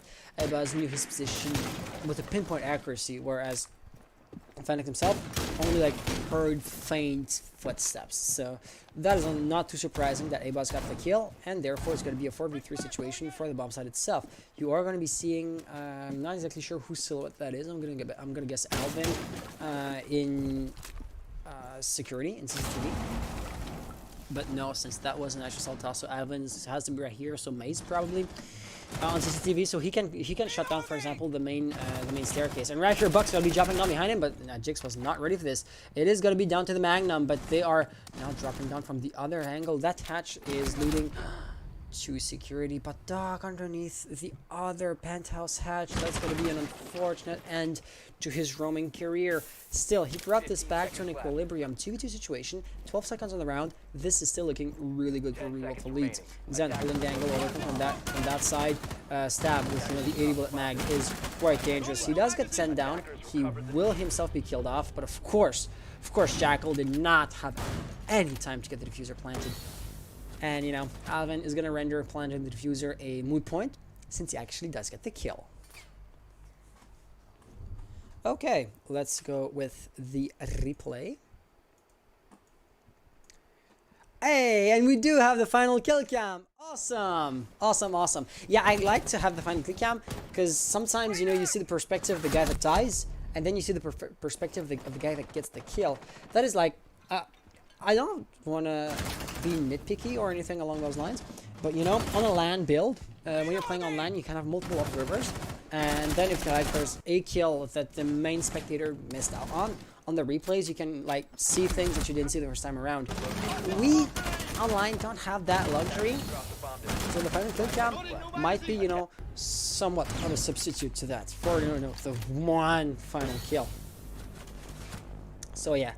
Ubisoft are quite sparse with the tools they do put at our disposal, which is really unfortunate. So, you know, the few breadcrumbs we can gather here and there, let me just tell you, I am going to be jumping on those like a freaking hawk. Okay. I do tend to say okay a lot, so let's just stop saying this. Wolf Elites. Defending this time Penthouse. This is not something I expected to see them doing. Because, you know, of course, you would tend to go Blue Bar and Sunrise Bar as a tertiary bomb site. Myriad, all left and forfeited with 2 rounds. Not really cool. Oh, that is unfortunate. Well, Wojcicki, congratulations for the victory, I guess. 5 seconds to insertion. But yeah, that is unfortunate. Attackers are moving out to locate a bomb and defuse it. Yeah, welcome back on the stream, I suppose. But yeah, so Myriad, they got a free win. They lost their first game to Vendetta. You know, with they could have brought this into overtime, but you know, winning would have been a bit of a stretch. I do believe I know why. They were having issues. Like they had a player that lost connection twice within the same game. You know, they had to rehost once, but of course they're not allowed to rehost twice by the biddings of the same team. And I believe like it was due to weather conditions. So I imagine a thunderstorm, you know, trees just blowing in the wind, falling on, you know, internet connections, or electricity, you know, blinking in and out just to disconnect him, you know, once. And that made for, I would assume, a frustrating experience. And that might be why they disconnected. Ultimately, it is really unfortunate because that would imply that they had a bad time, which is not what we're here for, right? The main goal of competition is to have fun, right? It's still just an activity to you know, enjoy, because it's still your leisure time that you're using up to participate in here. So on that front, it looks like we failed, which is unfortunate, and I'm sorry to the players for that. But yeah, it might be in part due to the weather condition. Once again, I'm going to assume thunderstorm. Because, I mean, if it was, say, a tornado or flooding, they would be evacuating, not just, oh, disconnecting and reconnecting. So, yeah, there's that. Okay, so there was a first kill on Ebaz. Ebaz, you know, being a typical entry fragger, good fragging potential, so losing him might be a bit unfortunate, but there's somebody hard right here, which Skyzy never was aware of. Jello getting a free kill, but now he's going to have to fight for his upcoming ones. He is going to be using the exact same strategy of you know, staying at the dead angle, but this time Wopu is not going to bite. He gets the kill and, you know, gets rid of the threats. Now they can keep on pushing towards the OBJ, but the next, you know, barrier is going to be Alvine. He seems to be in Penthouse, in VIP, and the shotgun at that range would tend to be quite dangerous. It looks like Stab has also, you know, put a yellow pink here, but no, he's not aiming true hard. Unfortunately, Alvin should have gotten the frag here, but oh, Ajax was unaware, and that's going to be a double kill. Xen, last player alive. Now in a 1v3 situation, there seems to be a roamer at the first floor. He does get Stab taken out, but right here, the danger himself, Alvin, is jumping behind him. That does not work either. Now, Xen in a 1v1 situation, things are looking so much more winnable. Timer, however, is not waiting for anybody. Only 18 seconds on the clock. It is still enough to, you know, make a push, but you cannot hesitate, drone, or rotate. It is going to be all or nothing. And he's somewhat low on health compared to his opponent, so he's going to have an inherent disadvantage in that upcoming firefight. Maze technically doesn't even have to peek, right? But he is going to attempt it nonetheless. And right here, he seemed ready to react to the meteorize, but that did not come to pass. We will Philippe, thus, without firing a shot, winning round number 5. Okay, let's go with the replays. And yeah, I kind of missed out in the beginning of the round to react and respond to Wojcicki. We're going to show this afterwards, so because the replays are showing. Yeah, that's like the unfortunate thing. When you have like a replay system, in between 2 rounds, that's usually the best moment to show, for example, score lines, dissect or talk about the previous round, look at, you know, the players' rankings. But we're always seeing the replays, so all, you know, those other things, you know, showing the rankings, showing, you know, the score, the scoreboard, that kind of I want to say overflows into the preparation phase from time to time. But hey, that I think it's a worthwhile trade because having the replays up is really freaking awesome. I feel like, to be honest, it is actually really freaking awesome. I'm not the kind of guy that will like stroke his own feathers or be cocky or arrogant, but it did surprise some notable names. If I was to go with the anecdote, and now might be a good time to show this, Xen top fragging his team by a lot. I would have expected Abaz to be a bit more frag heavy, but that doesn't seem to be the case. On the other side, thing is here, there is no clear top fragger. I mean, look at we're coming for your Stife. Kill Xen and the run is won. Everybody else has a negative KD, or Skyzy is barely managing to get an even one, and all those 4 kills happen in a single round. Whereas here, if Alvin dies, well, Jello and Fantix are still formidable fraggers. Of course, it drops down eventually, but there's no like easy top kill to kill. Okay. He was Zug saying, "Oh, don't stress out. I was watching at the looking at the scoreboard for personal purposes. Sorry about wrongly interpreting your intent. But hey, it's still nice to share that with the chat. Okay. Round 6, and this time around, Xen is gonna have to stay alive for a bit longer. Like I said, he is a great fragger, and it's just, if he stays alive, his chances of winning the round or providing a significant contribution to the team in order to win the round are really good. But he has to win his firefights, and he has to not get killed in an unfortunate way, which is not a given, to be honest. And that's like the scary thing here. We're coming for his life. They're not a bad team.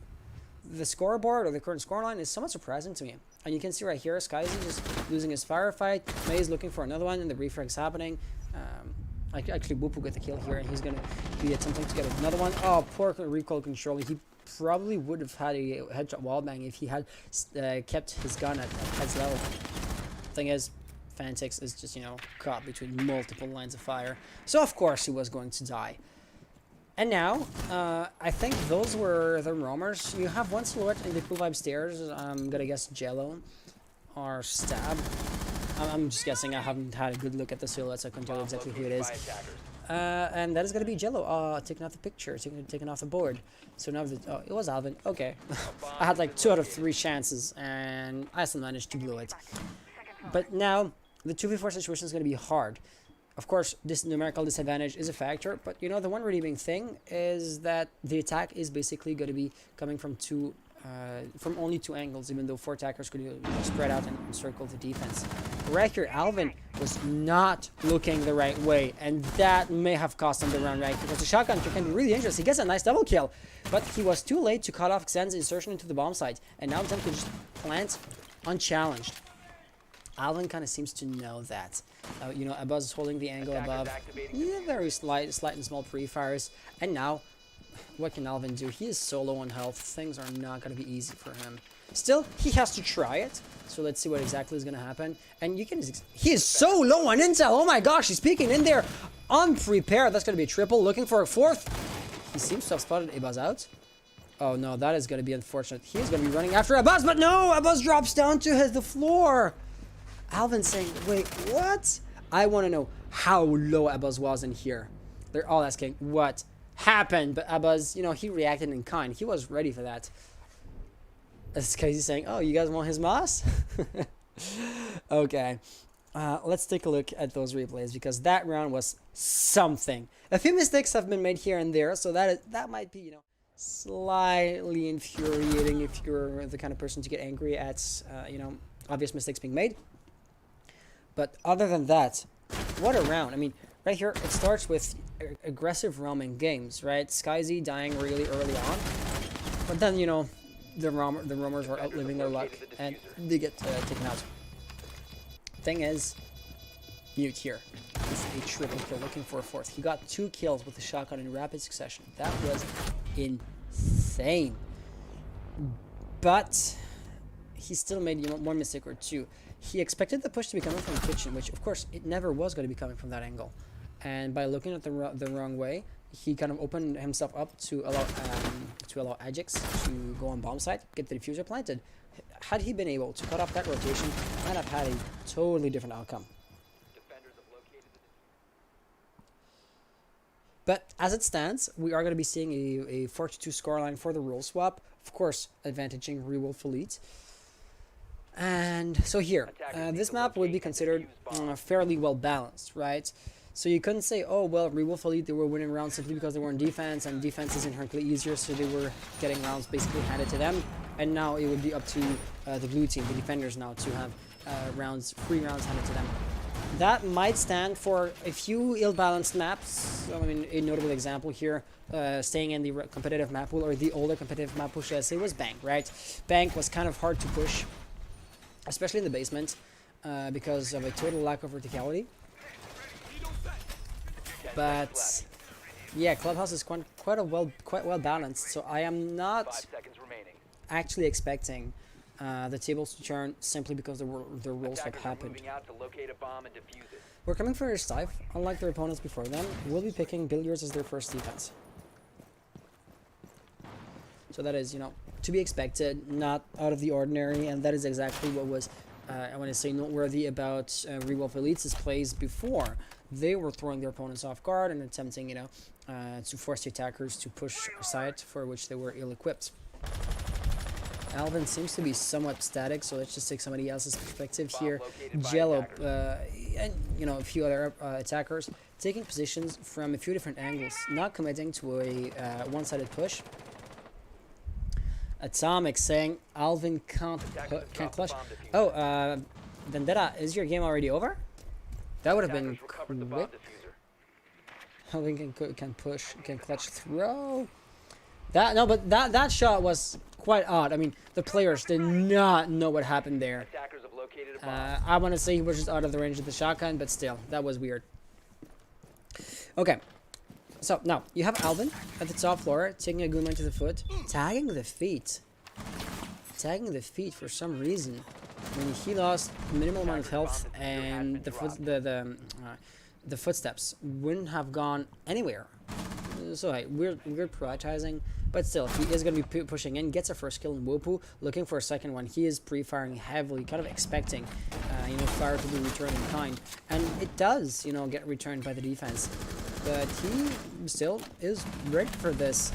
It looks like Skyzy is committing to a heavy pre-fire, and of course, if he's firing through the doorway, he must be exposed. So Alvin with a quick peek, if he was to just not strafe directly into the bullets, could have maybe done something interesting. You know, he was considering peeking there. Of course, ultimately he didn't commit to something too dangerous. He didn't overexpose himself, didn't get the kill.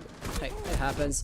Right here, things are looking not too great for Rewolf, I gotta say, because you do have a 3v4 situation. Okay, they're done only by a single player, but look at Alvine and Fantix's health pool. They can be, you know, outfragged pretty easily. Right here, you're going to be seeing Fantix bite the dust.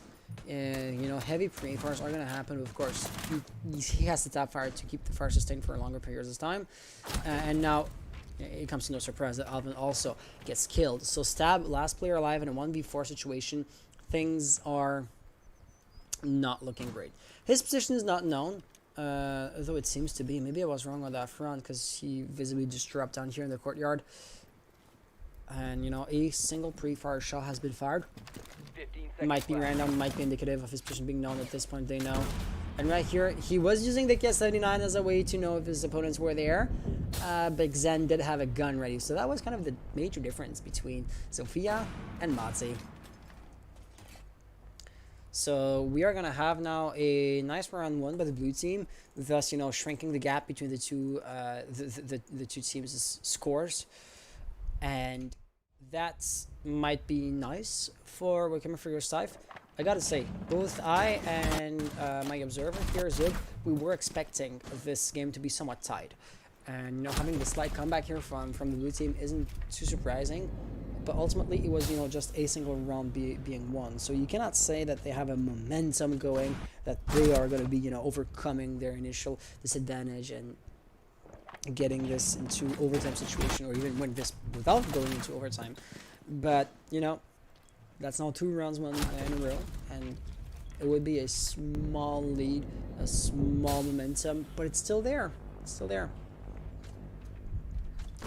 Toothless Mage saying, yo, ask for Rupu's Moss easy dub. They have asked for his Moss on the first game, was Vendetta Esports, and yeah, the Moss turned out to be clean. So I mean, on a technical standpoint, there's nothing that would prevent Wupu, or anybody for that matter, to not cheat for the first game and to start cheating when the second game comes. So that could still happen. But as far as the first game was concerned, he was clean. But of course, he does have a reputation. His Mosses get asked for quite often. And at this point, like, he knows. So I believe it would be not just dumb, but outright idiotic to try to sneak a cheat past us at this point, since the whole community is watching him with an extra close set of eyes. 5 seconds to go. Kitchen defense is gonna be, and just to respond to the chat real quick, we lost, but Axios is straight nuts, bro. It's not fair. I gotta say, Axios, full disclosure, they're a Canadian Challenger League team, so of course they're gonna be nuts. And you know, that is kind of both the blessing and, you know, the downside of having a Swiss format tournaments, because Swiss, you know, is gonna make you play against other teams with a similar track record as you to break the tie. So at the third round, both you and Axios were winning 2-0, right? You won your 2 first maps without losing a single one, so you were tied, and that tie had to be broken. But of course, the more you win, the harder your upcoming games are going to become. Or, you know, inadvertently, or the other way around, if you were to lose game after game after game, your games will become easier and easier, which is there to, you know, enable lower skilled teams to not just get out flat beaten and have a bad time. This was actually a common criticism of both ESL's Go 4 and my previous format. Simply put, you know, single elimination. You don't want to have the best team play up or face off against the second best team at the very first game. They're supposed to face each other in the current finals, right? So on paper, it is like the best team playing against the worst team, the second best against the second worst, and all, you know, and so on and so forth. So the best team plays against the worst team, or the lowest skilled teams, has no chance whatsoever. They get beaten to a pulp, and they get no fun whatsoever, and then they lost, and then they're out.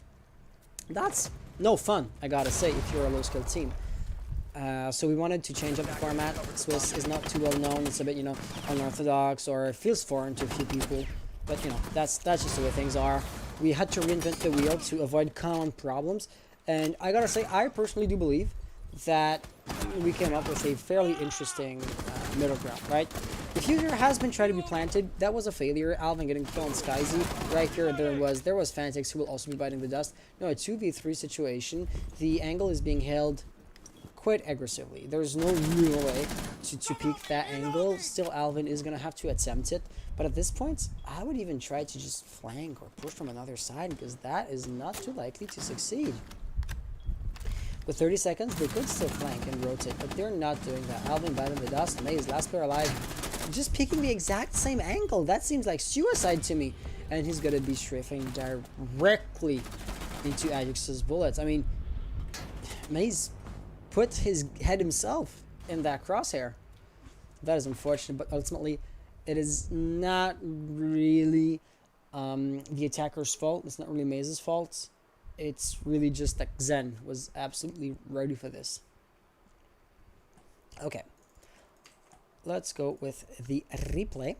Oh gosh, we only have 2 of them. Okay, it is going to be a short replay session, but it's going to be there nonetheless. Toothless, are you new? Any news about VD? You're the player, right? Don't know who VD is. Vendetta Esports. You asked for Upton. You lost Axios straight nuts. Ignore him. VD 170. I mean, if you 170 against Axios, that is a rare feat. Congratulations. But I gotta say, I have my doubts. I have my doubts. And company, that's crazy, mate. That's crazy, mate. No cheater. It's a touchy subject. I gotta say, it's a touchy subject because I don't know him on a personal level, but it looks like he had like his own unique, I want to say, code of honor. Like he didn't care about ranks, so he said, "Oh, I'm cheating in rank just to boost people," and that's basically a business model for him. Like he was making money off of this, so buying the cheat was kind of a business investment. You know, kind of like I don't know, buying a software license to do your job, which is kind of basically what he did. But he said that or as far as I know, he cares about the competitive integrity, and therefore he is not cheating in comps. That's like what I heard told of him. We are still not taking him as at his word. We're still, watching the moss round. But for those of you who don't know, if you were to be caught cheating, the ban would be a 2 years ban.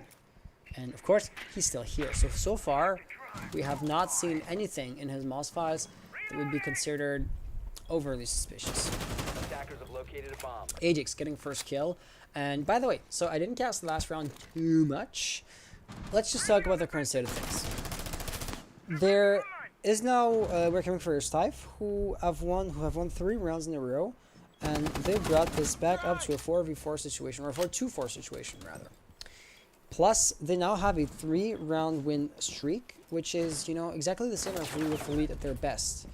And it looks like we're coming for Stife are in a good position to win the next round. This one right here. That would give them a 4-round win streak. So I was saying previously, okay, so they won a round, a one-off thing, not necessarily repetitive, and not exactly a momentum going. But at this point, 4 rounds in a row, that's something. And they're really well poised to win a 4th round, like I said. So at this point, the wins, they turned. That is for sure. And bomb site control still is pretty good for the defense. Ajax asking, what the fuck, Thermite? What are you doing, Thermite? So he's breaching the wall from office. But that is, of course, going to be mounting the pressure. Abuzz seems to be reacting exactly like he should, of course, watching the angle from above. And that made a lot of noise, right? Because of course, you cannot destroy a floor without having your position be known. But Stab has, maneuvered through that, and he's now planting.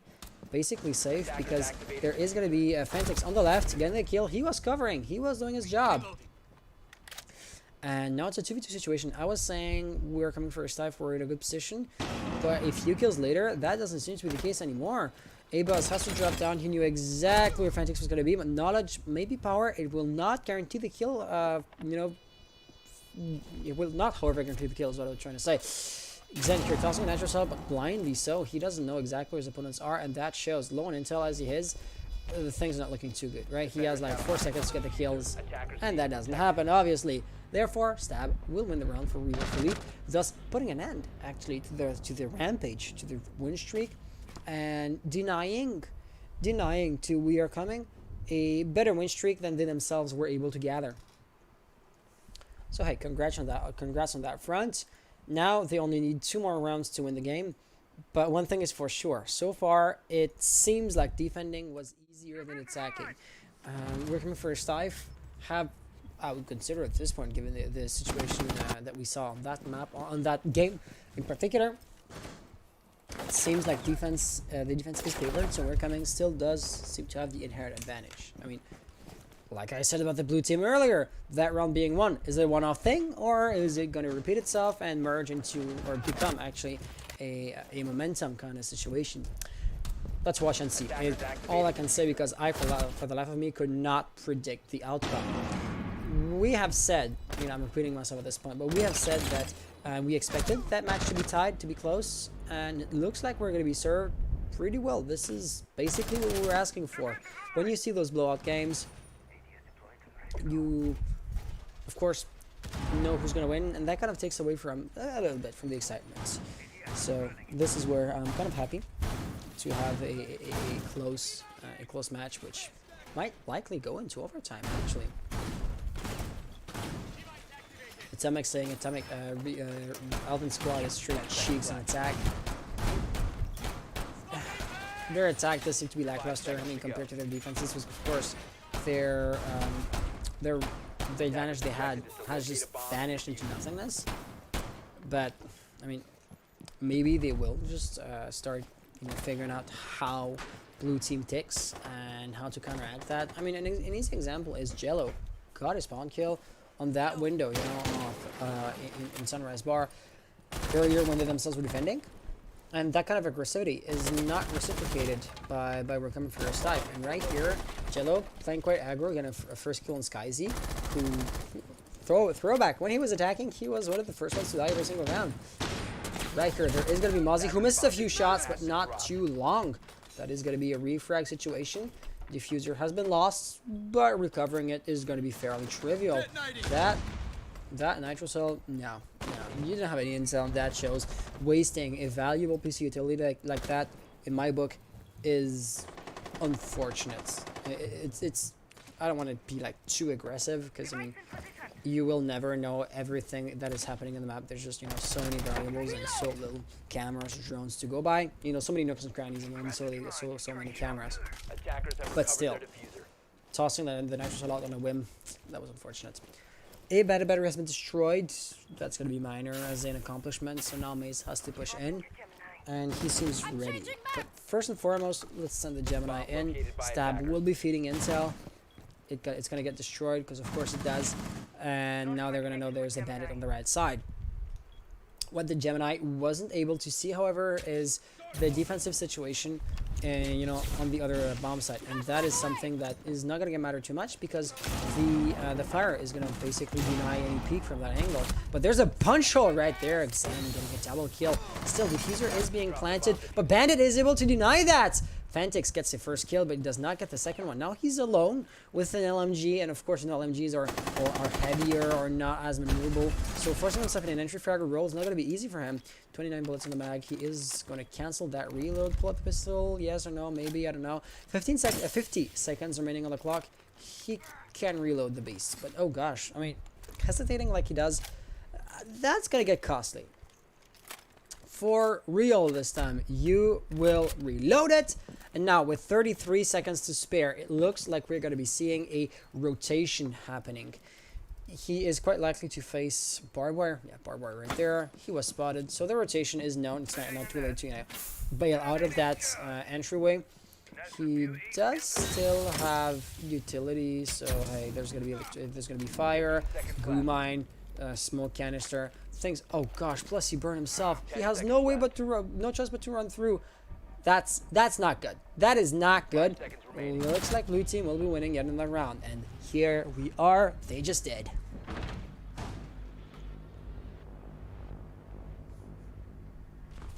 Yeah, so the score is staying stubbornly close, and at this point, I would say it seems, like I said, that the defense does have some kind of inherent advantage. Do we expect, realistically, We're Coming for Your Dive to win 2 more rounds for a total of 3 rounds in a row back to back? Because if they do, well, then they would win the next round, put this in match point situation, and the one after that, and the match will be over. It would not be entirely unreasonable, because they have won 3 rounds in the past, just 2 rounds ago. However, Rewolf, they have not shown themselves capable of winning 2 or more rounds in a row on attack. That's their current side. And therefore, in the best case scenario, the blue team, they can get a swift end to the game right here, right now. Should they, just repeat the same accomplishment they managed to get previously. For Rewolf, like I said, I have not seen them, or I'm not seeing anything that would indicate to me that they're capable of winning a few rounds in a row. Therefore, the best thing that Rewolf can do at this point is bring this in overtime. This is the way I see the situation right here. FN Nova, how are you doing? Welcome on the stream. Oh gosh, the stream was lagging there. I'm watching the stream also on on Twitch myself, not just through the Discord preview window. And that was choppy. I hope it is just me watching the stream because the game is running everything, and not because I'm actually sending a choppy stream to you guys. If that's the case, let me know, because I would not want everybody's viewing pleasure to be inhibited by, you know, a bad tweak in the settings somewhere. That'd be unfortunate. Okay, this is not going to be the final round. You know, nobody's in a match point, but the end is swift approaching. That is for sure. Kitchen, it is going to be. And what is there to be said about a kitchen defense? Top floor control is really important, obviously. That's why Alvin is going to be there. That's why Fantix is also playing Sledge. But they have to commit to the top floor push first and foremost. Doesn't seem to be the case, and that castle barricade could actually work against the defense, because now, you know, they can rotate through Sunrise Bar without too many dangers, and that is, I mean, an interesting and quite unique prospect. Of course, air jab is going to be placed, and it looks like Abuz is going to be back at the top floor, but alas, top floor push was never something Rewolf seemed to have been, you know, envisioning. Therefore, Abuz's positioning is basically worthless if he's not, you know, protecting or repelling the push. Skyzy in security room can't do too much. The impact nade is going to be useful, but he's peeking directly into Alvine's line of bullets. But though Alvine got the first shot off, he did not hit the head, and Skyzy did so, right? So he is going to win the firefight, and that is now basically the Rewolf's flank being vulnerable, right? There is no longer the air jab. There's no longer the actual operator holding the angle, and Skyzy could play way more aggressively than he's doing so right now, without, you know, being shut down immediately. That is for damn sure. But still, the push will be happening from a few different angles at once. That is for sure. You do have Jello at the window. You know, the main bulk of the attackers seems to be coming from Blue Bar, Sunrise Bar rather. Abuz playing verticality as much as he can, but then again you have Jello at also getting a kill, and that would be Fantix going up against Abuz, who is maybe not ready for that. Nah, he was not ready. I saw the silhouette prone, right? I was wondering if he had turned around and was holding the angle in the window. That's not the case. Diffuser is being planted, and wow, they just struck. They got it under the nose of the other attackers. That was unorthodox. Now a 2v4 situation, and it looks like Rewolf are in a position to win out and to call into at the worst case scenario, force an overtime situation. Send last player alive, gets the first, has now 3 more to go. Low on health and, you know, low on time as he is. Peaks second time around. That doesn't work out too great for him. Rewolf in a match point situation. Things are looking bright for them. Things are looking good. Because like I said, from Rewolf's point of view, in a worst case scenario, there's an overtime situation, and that is, you know, good. That is good for them. Okay, so yeah, just like compiling or making the quick mathematical equation. The one game for OMRC finished with a forfeits, and the other game for Axios, Ashes being their players, for Axios and Vendetta Esports has finished 7-0, which, you know, was just a game. So that makes that we have had an odd string of occurrences tonight. Every single game that I've casted was the longest lasting match. The interesting thing is we never had any kind of delays or, you know, heavy interruptions to wait for the other games to finish. And after this game, the good news is we will be able to basically present the outcome of the game and to say who won how many seasonal points directly. You know, compared to last week, we had to wait for a few more games to finish, and I was not gonna let the stream to have people, you know, watching the back screen just to wait for the other game, just to see the standings. The general viewers will be able to watch the standings, you know, off of Twitter, off of Discord, our website, and yeah, the players also, but those who don't care wouldn't have stuck around, right? So the players have just asked, is there going to be an overtime situation, or is overtime disabled, and thus a tie possible? Ties has been responded in the game chat, but yeah, ties are not possible. Should we're coming for your Stife win the round right here, overtime would be enabled.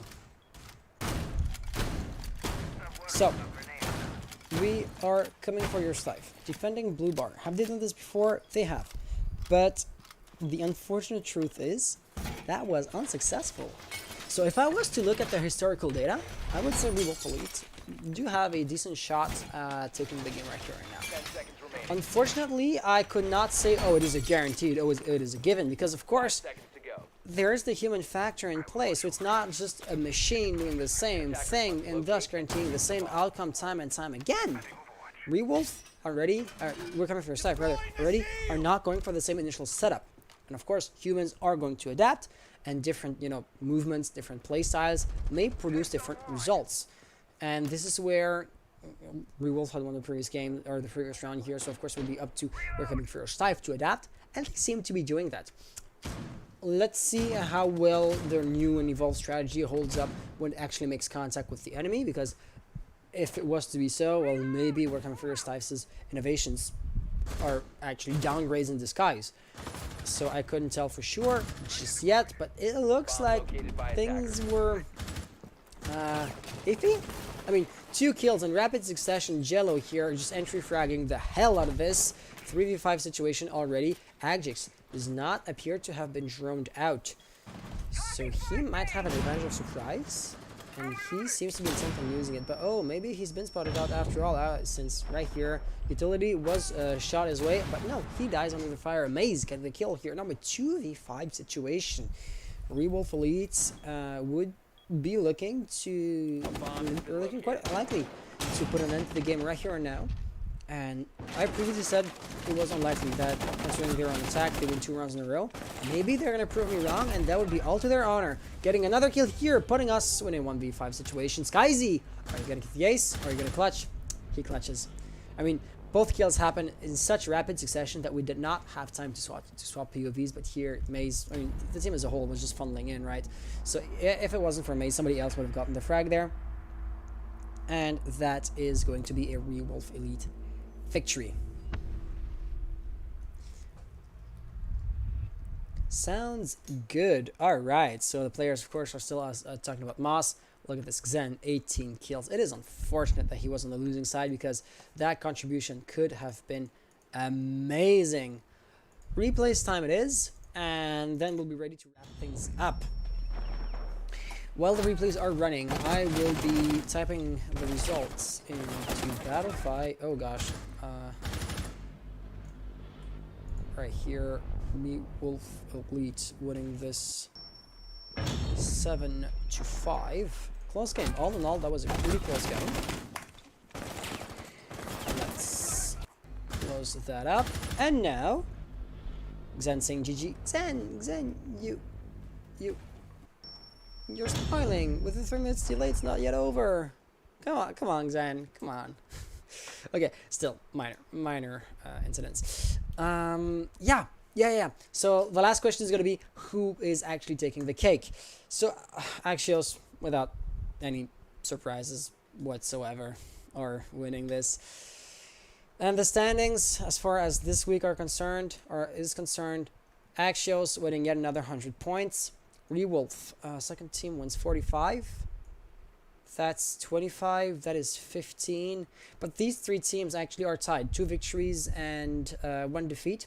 So these 3 teams will all be getting the same amount of points as the second team actually deserves, because they're all basically tied for second place. So they'll be getting 45 points. I just had to just remember that real quick.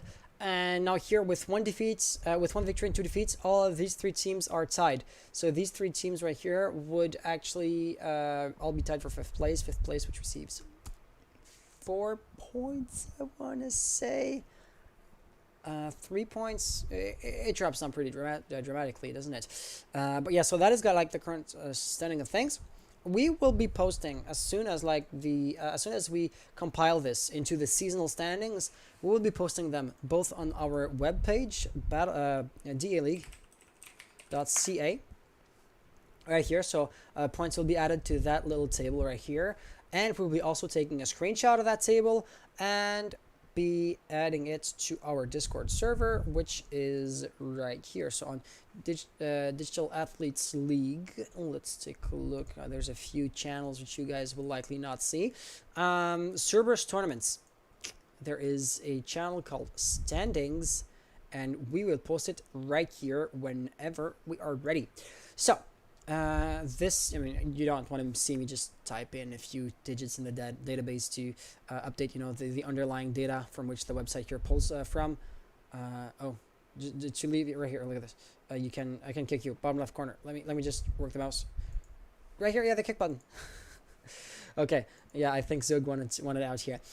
So yeah, like I said, that is gonna be it for us tonight. Thank you all for being here. I hope to see you again next week. If you want to participate, just in chat type !DAL, and the bot will respond with a link to our Battlefy or Battlefy organizers webpage.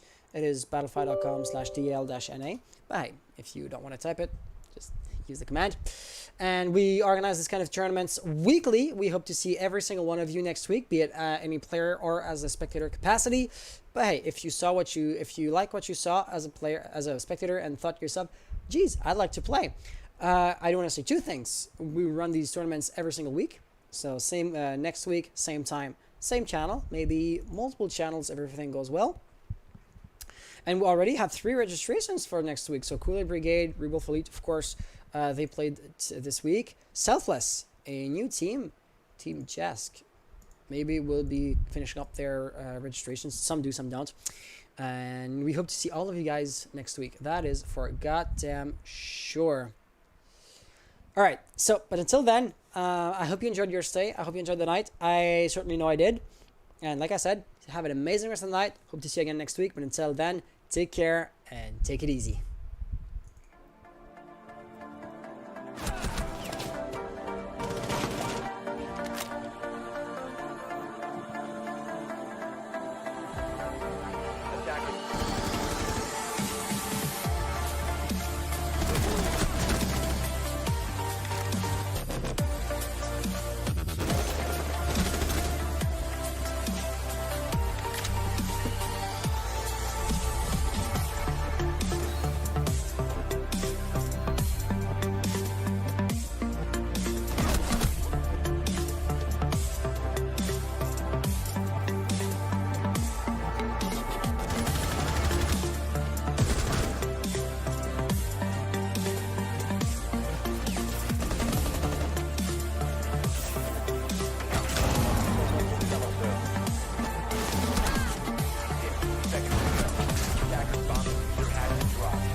Attackers recover the bomb. 5 seconds to go.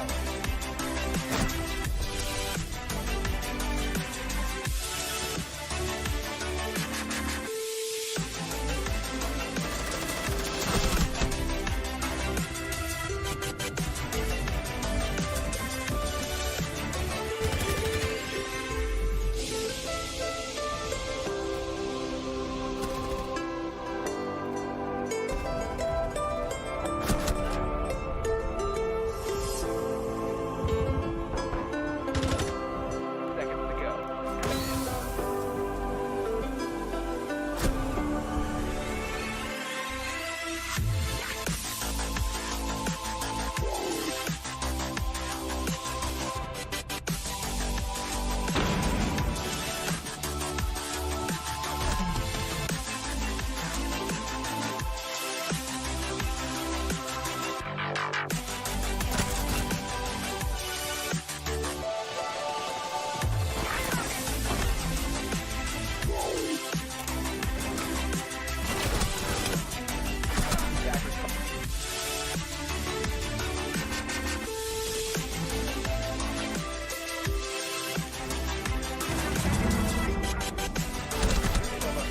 A été abandonné.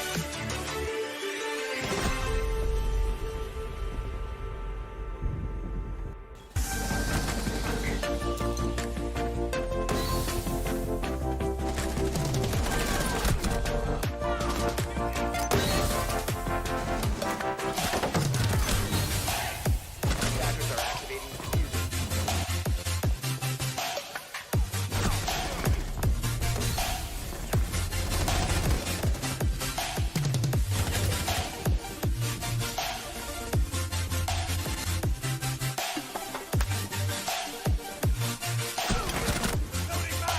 Bomb has been located.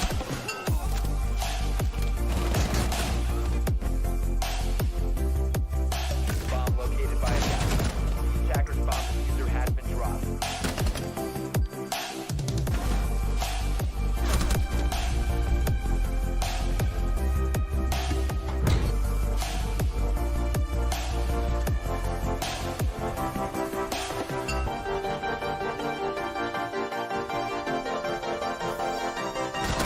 Drop the bomb.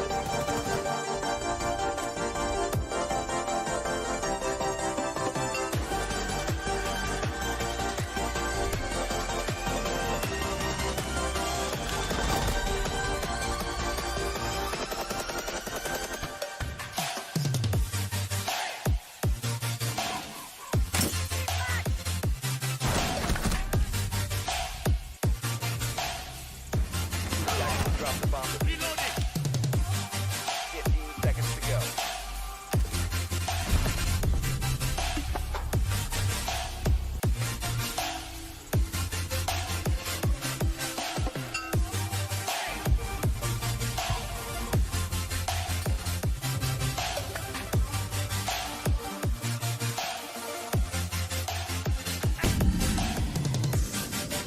Bomb has been located.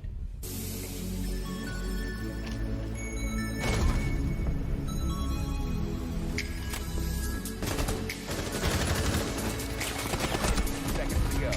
Attackers have located a bomb.